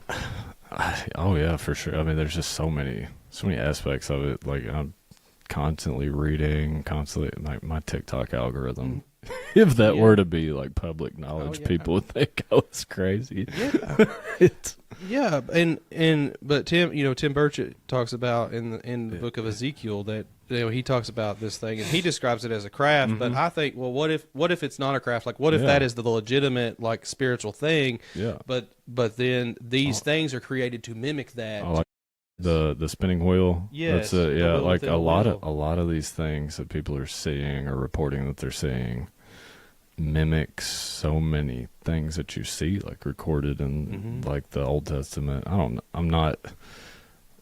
a Christian, man of faith, but I am not as well versed in the literature of the Bible. Like, I mean, I can't just sit here and like quote like scripture on scripture on scripture, but I know what I believe. Yeah. And I know what I aspire to be, but I'm familiar with some of these things, and it's like there's so many mirrors. And it's like, what is this that we're seeing? It's, and I mean, I'll tell you what, like some of these things that they're seeing, like in the ocean, like if that's if another government's achieved that technology, like we've got to pay attention to that. Yeah, I think so.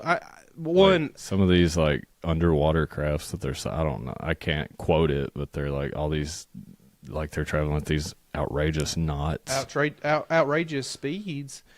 And you've got multiple pilots that are like, we've seen these things like go into the water and they're performing in ways that defy physics, like in ways that defy anything that we have. Like we have nothing with those capabilities. It's what? Like, why are we not talking about it? Yeah. And we got it like it's literally like, hey guys, like this is here, like and people just don't care. But I think some of that's desensitization. I think that some of that's conditioning. I have some theories. I told you one, like if there's a spiritual element to it. I think another could be like if there was a civilization offshoot that achieved a technology. Yeah. Or if it's not that, then it's something interstellar. Or you read any on the theories like that whatever it is has like always been there. Like I know one thing, like, and I don't know how official this is or how accurate it is, but I know like I've read some things like all these sightings, like no one's seen them like leave the atmosphere. Yeah. More of the sightings or most of the sightings are like they're going into the water. So it's like it may not necessarily be extraterrestrial. Maybe it's like. You ever watch the Y-Files on YouTube? Yeah. Oh my gosh, dude! He does such a great job. One. What I appreciate about AJ is how he will tell it as if it's true or as it's understood, and then he'll start to debunk. But there's certain things like he just cannot debunk. Like there's certain things about the moon that are just absolutely crazy. I 100% believe we went to the moon. I 100% believe that. Like I'm not we didn't go to the moon conspirator or anything like that. I believe we went, but I do think that there's some crazy. Crazy is not the right word. I think there's some unique factors that people don't consider. Oh yeah. When it comes to the moon and theories about its formation and stuff. And we learn, in school that what theories are, that some theories are more solid than others. And so when people have like the theory of how the moon formed, we typically take it as, okay, this most likely happened. But it's like some things with the moon, like they're that old school, this is just a theory type thing. We really don't know. Oh yeah. I think that's one of the big things with like, you think back on COVID and like just science in general, there's so many times people refuse to admit how little we know. Yes. It's like, especially during COVID, like I think people would have retained so much trust in the government had they just been upfront. Like, hey, we don't really know what this is. We don't know how to treat it. We don't know how to stop it. There's, and I'm not gonna dive into conspiracies, but like, it shouldn't have been politicized. It should have like health should not be a political issue. But then and both sides are guilty of this. It become a political issue, and it shouldn't have been. It shouldn't have been politicized. Oh, and I believe it was like maybe a COVID-related like package on the Senate floor that contained all these UFO files being divulged and opened up to the public, and it was just kind of like brushed over in that big like 1,000-page bill. Like, oh, by the way, we're going to release all these documents that the U.S. has on UFOs from like the 1920s, and then it's just crazy how they like. Well, like that group that Tim Burchett's a part of, that, and I believe him. And maybe I'm wrong for doing. If I'm wrong, I'm wrong. But like, I believe him. You know, he's talked about seeing photos. He's talked about seeing documentation videos, things that we haven't seen. Like things, if we think what we've seen as the public blows our mind. Like, so like I want to see that, and he wants us to see that. So like, why can't we see that? Oh yeah, just so many. There's so many factors related to government that like cause mistrust. Yes. In the public, in this age that we're in with podcasts and social media and all these communication avenues, it's like you're not going to pull the wool over everybody's eyes anymore like you could in the 20s and 30s, 40s, 60s. No. Did you follow the New Jersey? Like UFOs? Yeah, and then it was just like, oh well, they're just drones. They have FFA, they have FAA lighting, so we're not worried about it. If you talk to anyone I work with, I probably drove them crazy during that little span. I was obsessed with it. I followed it every day. What about that dude that blew himself up in the Tesla truck? Yes, in the Cybertruck? And he was like, we just stopped talking about that because he said, what was it? He said. That they were like Chinese. Yeah. Well, he talked about these entities that had infiltrated the government, and like some of the stuff he had in his little manifesto were probably kooky, but no, some of it probably carried some weight. Well, the thing of it is, that dude was dealing with some heavy mental health issues too. Absolutely, but that's what makes it tough, because if you are, let's say there is this type of stuff and it's legitimate, and you're privy to it, but you are like such a small grain of sand in the so that what your knowledge, you might be accurate, you might be right, but what you're going to be saying is so different from the general population. People think you're crazy. And I'll tell you, like, did you follow the Bob Lazar stuff? Oh, absolutely. There's just blatant evidence the government tried to like erase his identity. What university was it that he? It was important Stanford. Was it Stanford? I think it was Stanford Institute of Technology or something like that. I don't want to like misquote, but it was a pretty prestigious university. Yeah, dude built a jet engine and put it on his car. So like he comes out and starts releasing all these secrets from when he worked at Area 51, and suddenly the government's like, no, you didn't exist. But you can go in the library. I watched this on Joe Rogan. You can go in the library and find like articles that he published in the school newspaper. So that's objective. It's not debatable. He was there. They attempted to erase that he was there, and his stories never changed. No, it's he's got a good Netflix documentary. Of course, he had a good episode on the Rogan podcast. That was one of the first ones, because people talked about watching Joe Rogan, and it kind of sounded kooky to me. But then I watched that, and I never went back. I got into Rogan, the podcast anyway. Michaela and I we'd driven out to Nevada to visit with our grandmother in 2017, 18 neighborhood. And that's a long drive. So I started listening to the Rogan podcast. I listened to that for just days on end while we were out there and on the way out there. And that's what got me that was one of the first episodes I really dove into, I think. I listened to a lot of his MMA episodes too, but just episodes in general. But that was like kind of what got me to questioning this stuff. Was it George Knapp? Was George Knapp there with him too? The journalist guy? Yeah. And he was like I don't know if he was very prestigious at the time, but he was like well on his way into like being a very prestigious journalist. Lazard had that Netflix documentary that had been on Netflix for like quite a while, I think. But it didn't get a lot of publicity until he went on Rogan. He's like, I got this documentary. Like, everything's laid out for you to watch. And then the next week I got on, and that was like top 10 on Netflix. Yeah. And now you got people like talking about it, and but then you all like it at the same time. It feels like it's getting all this publicity and all this dialogue started. It also feels like it's not getting the dialogue it deserves.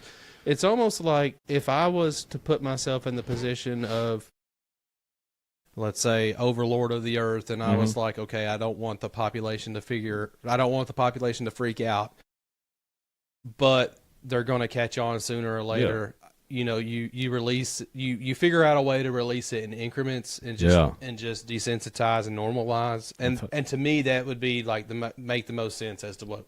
I'll tell you another theory for the UFOs that I ponder on a little bit. If I was like head of a government or whatever, like if I was a man of influential power and we were developing like this crazy technology that was going to defy anything that you'd ever seen, I would want, and like obviously you have to test it. You gotta see if it works. You gotta fly it somewhere. Somebody's gonna see it.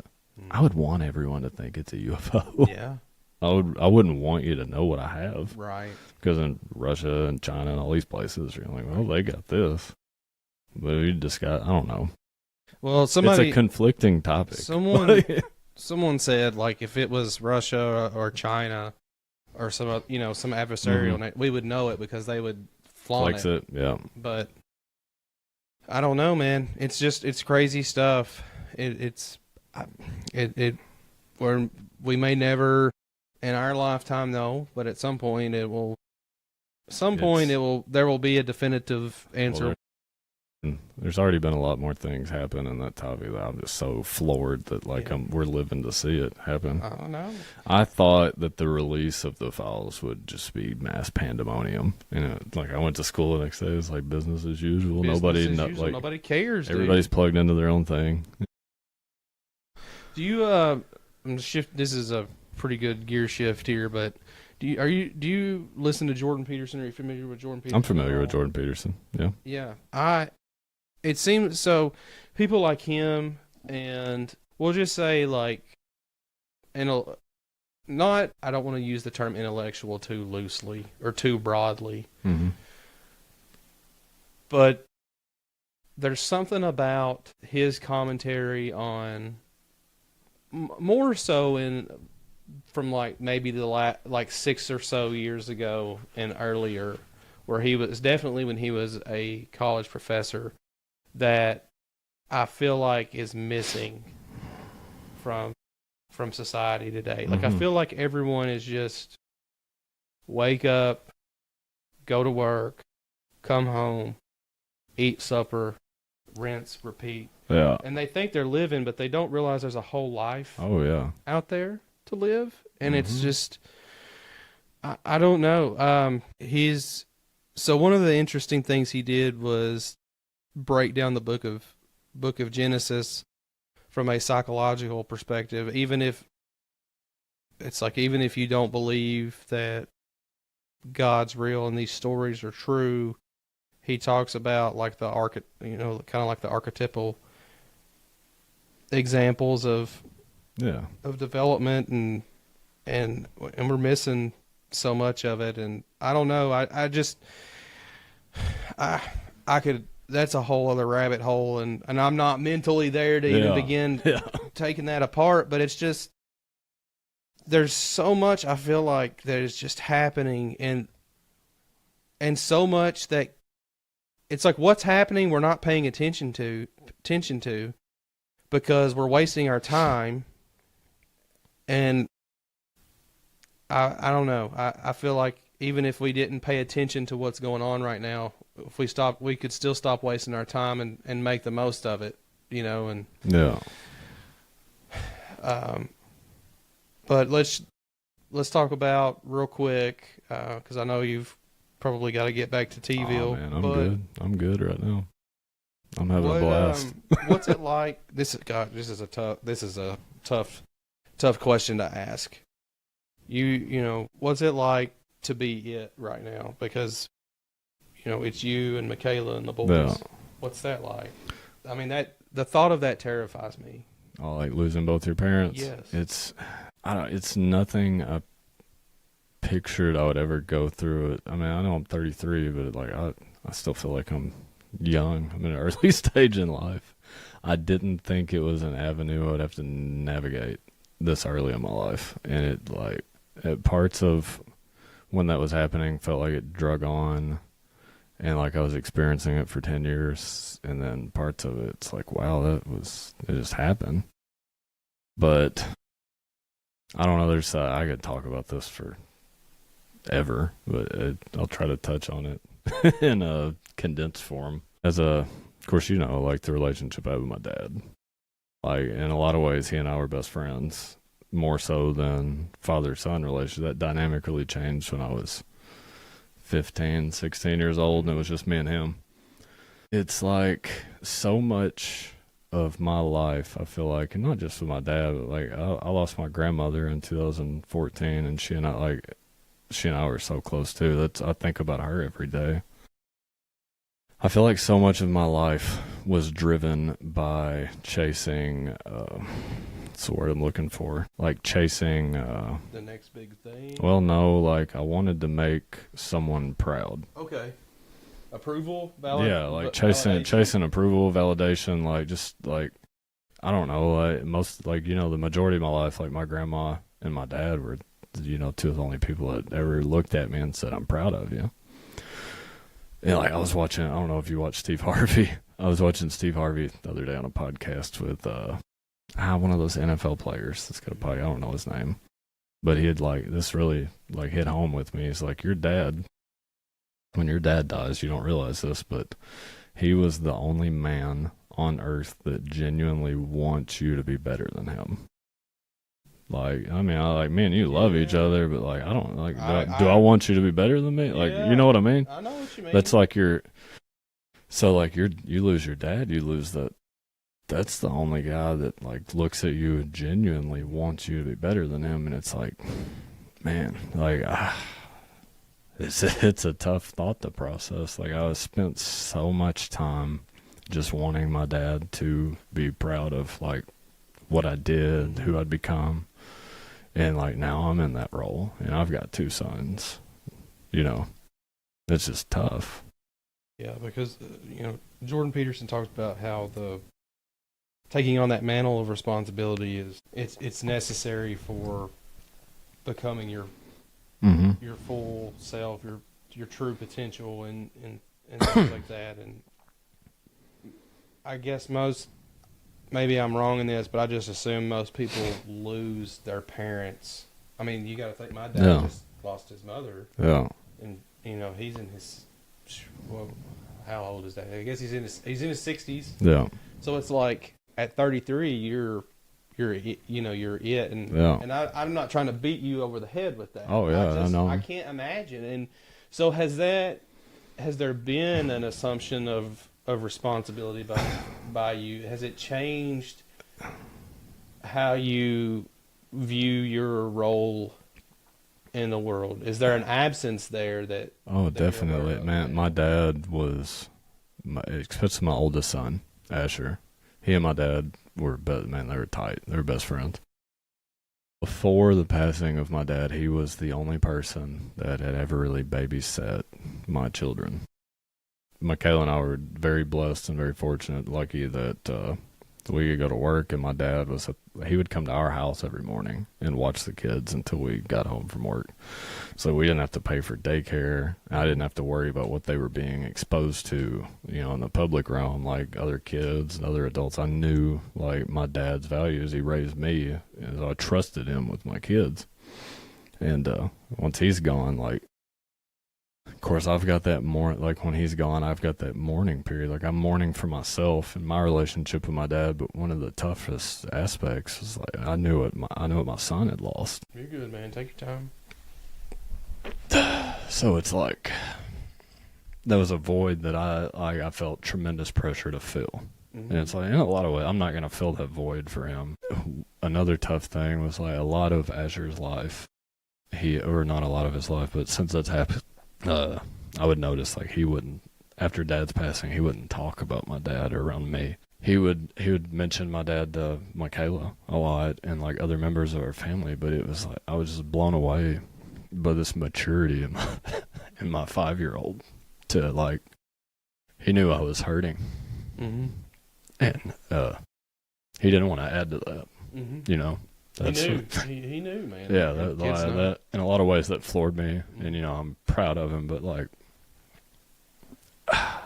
you feel like guilt presence to him. Like, I don't want to add to your. I don't want you to feel like you got to grow up right now and avoid a topic around me. So that's something I've been really conscientious about, like trying to make him comfortable talking about it around me, so he doesn't feel like he's adding to my plate. Mm-hmm.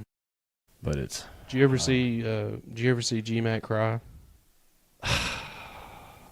Less than. I mean, you could count them on my hand. I mean, Yeah. I still remember the first time I seen my dad upset, and not that you know, I think being a man absolutely is like we have to shoulder the burden, Mm-hmm. but I think shying away from just the emotion that you're expressing right now, and like I think having the experience that I did witnessing my dad be upset, I don't think that it needs to be that way. Yeah. I think we need to. I think for Asher, Mm-hmm.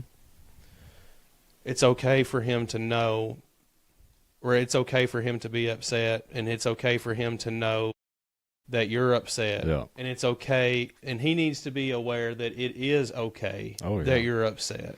You know, that it's not a bad thing, and that.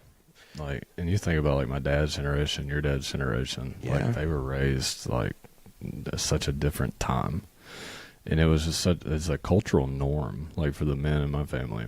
Like, man, you don't cry. You like, don't cry. Don't let people see you cry. Like, and my dad wasn't calloused in teaching me things like that. He just wanted me to be a man. Mm-hmm. So it's like when I was going through this, I didn't cry in front of my wife or my kids or anything very much. Like I had most of my emotional experiences like in the drive to the hospital and like by myself. I didn't, you know, you don't want to, I don't want to word this poor, like you don't want to look weak. You don't want to look, you don't want to be perceived as someone who cannot withstand or shoulder the burden. Yeah. But I think we've mistaken emotional response to not being able, because one thing I learned in the military, and even there, I don't know how it is now, but even then, you know, 2015 to 2019 on active duty, you didn't cry. One thing I learned that I didn't care if you cried.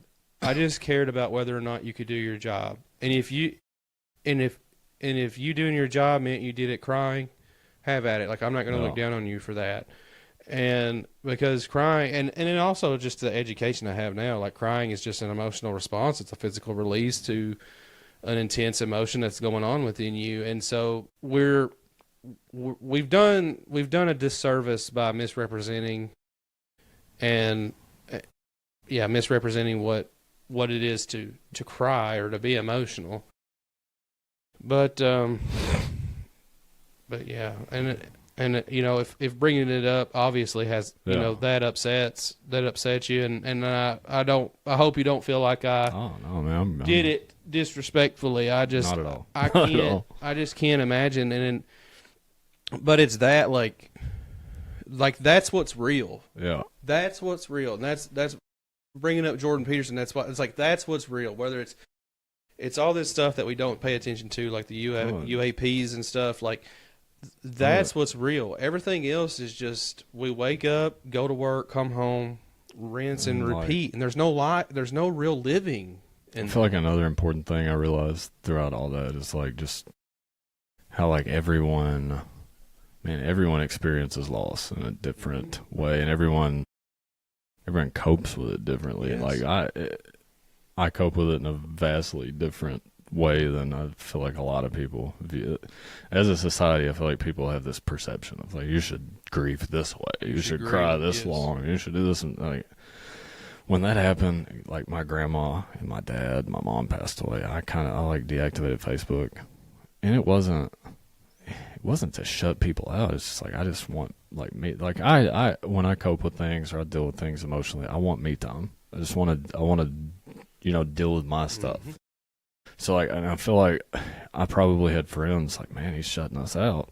Like, what's he like? Or maybe they're not even that, just concerned, like he's isolating himself. But that's how I process things. And like, I'll come back to you when I need you. Mm-hmm. Like it, and that sounds, callous, it but sounds like it, yeah. But I know what you mean when you're saying that. I feel like no one really understands how I process things other than like you and Jordan and it, like just my close. Like y'all knew I wasn't like shutting you out. You just know. Well, that's how T-Mac deals with stuff.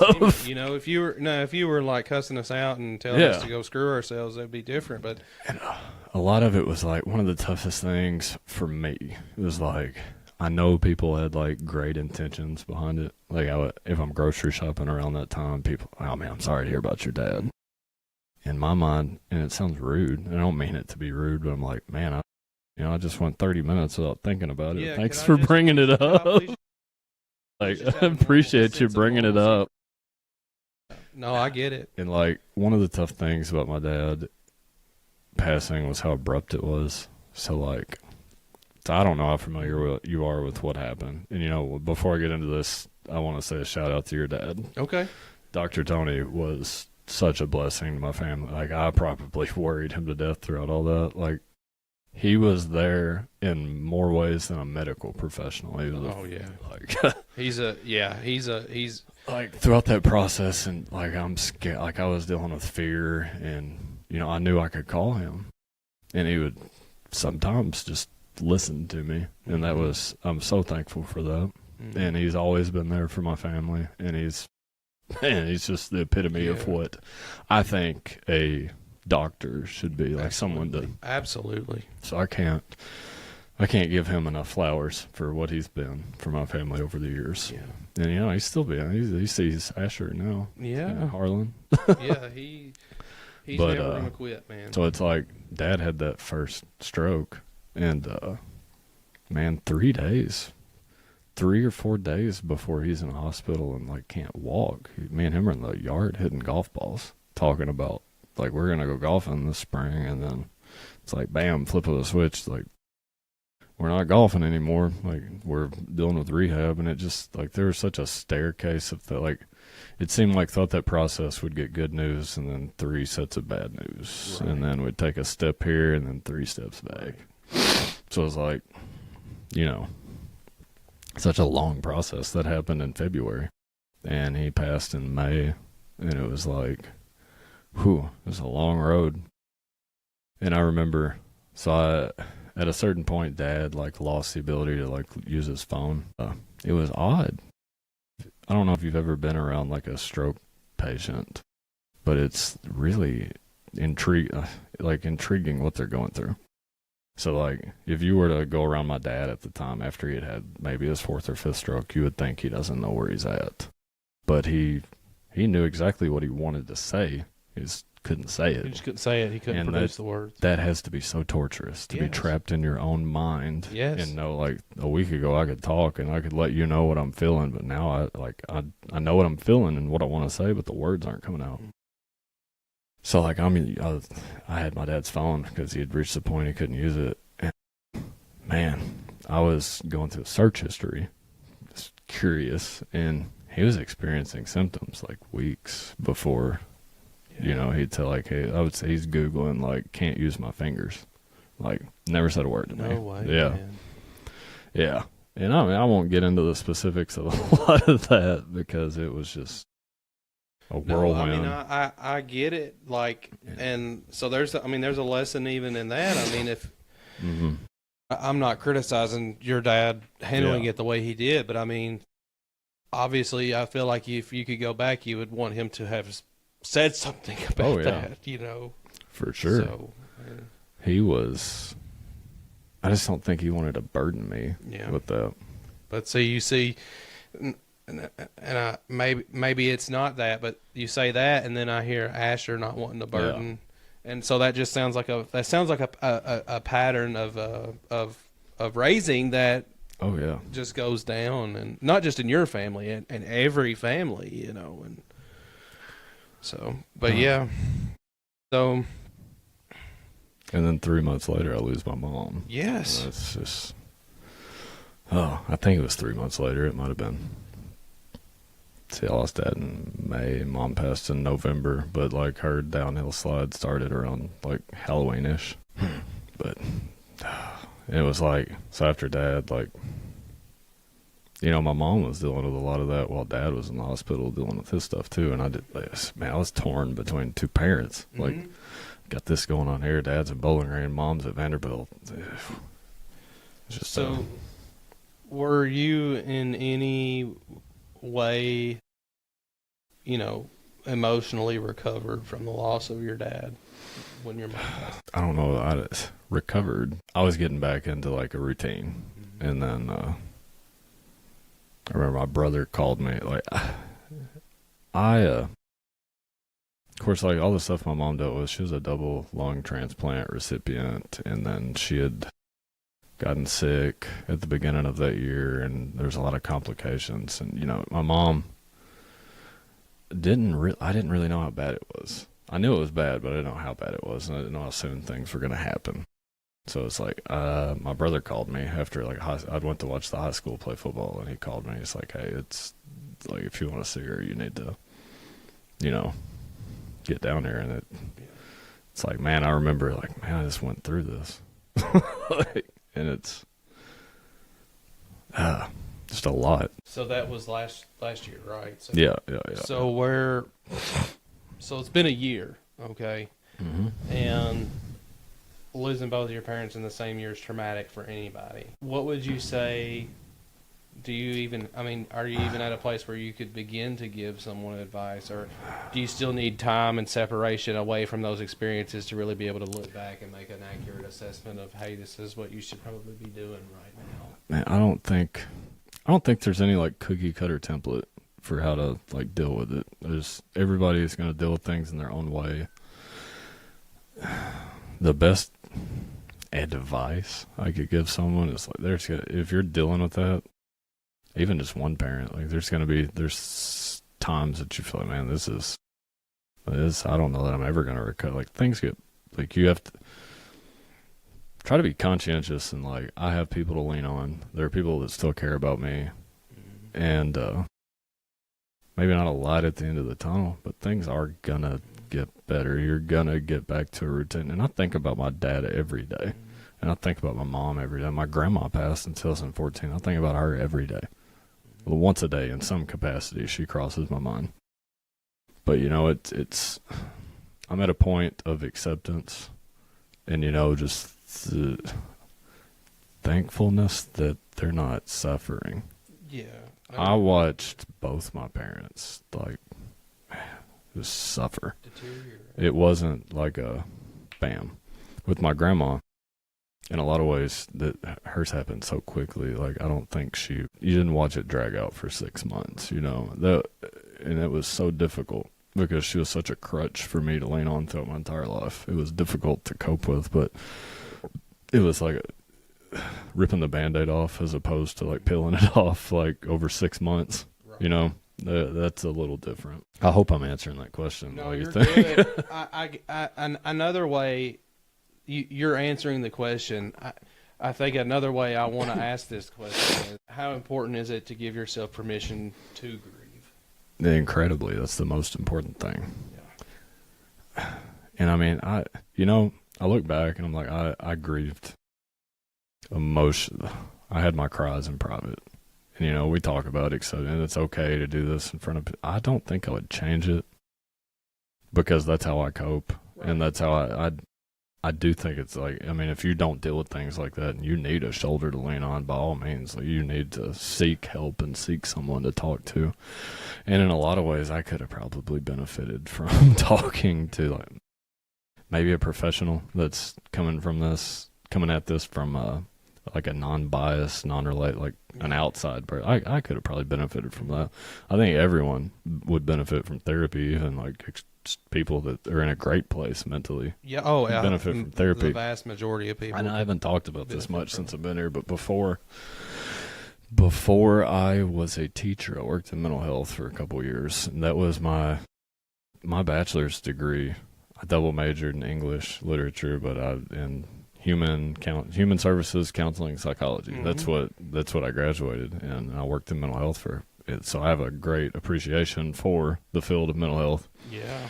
If you are a person that even if you think you're just in a great place mentally, you benefit from therapy.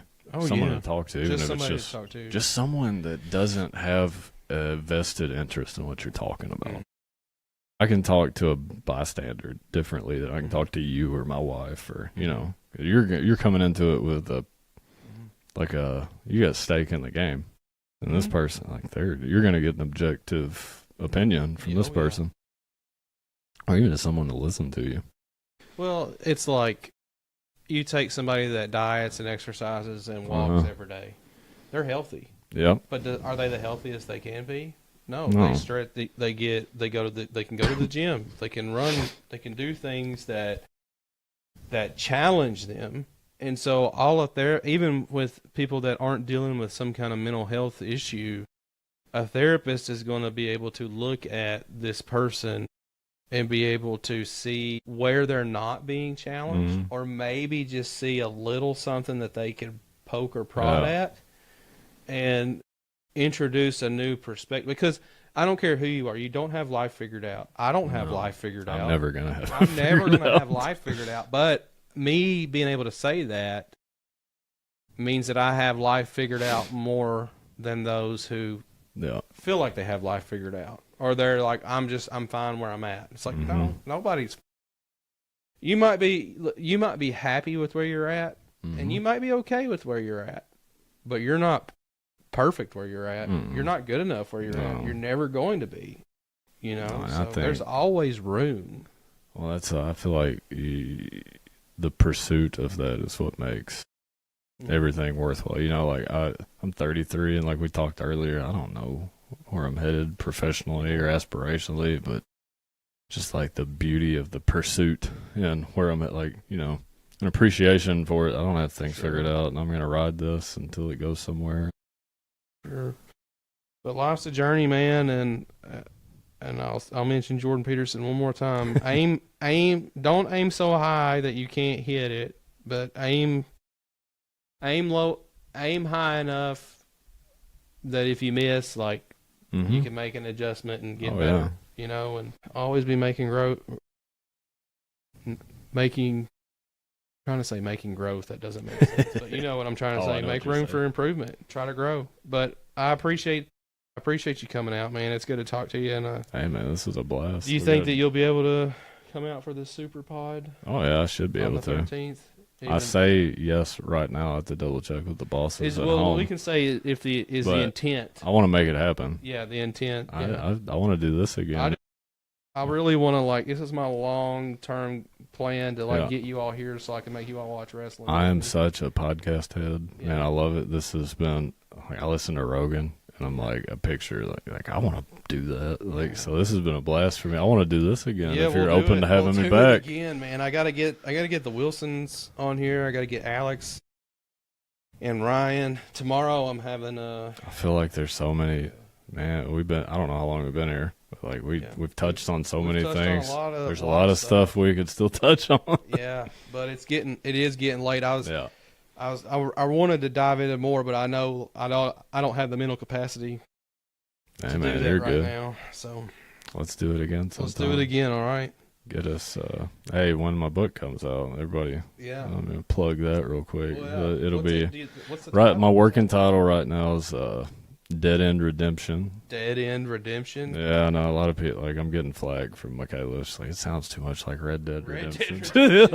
So we may toy with that a little bit. But I plan on that being printed and ready for purchase before Christmas break. That's the goal. Get out of here.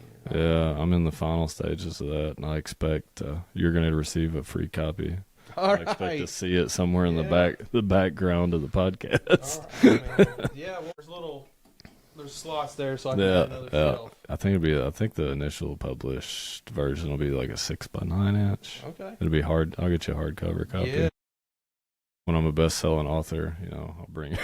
All right. All right, man. Well, I am my second book. You're gonna have to sign a release for that for me. All right. Yeah.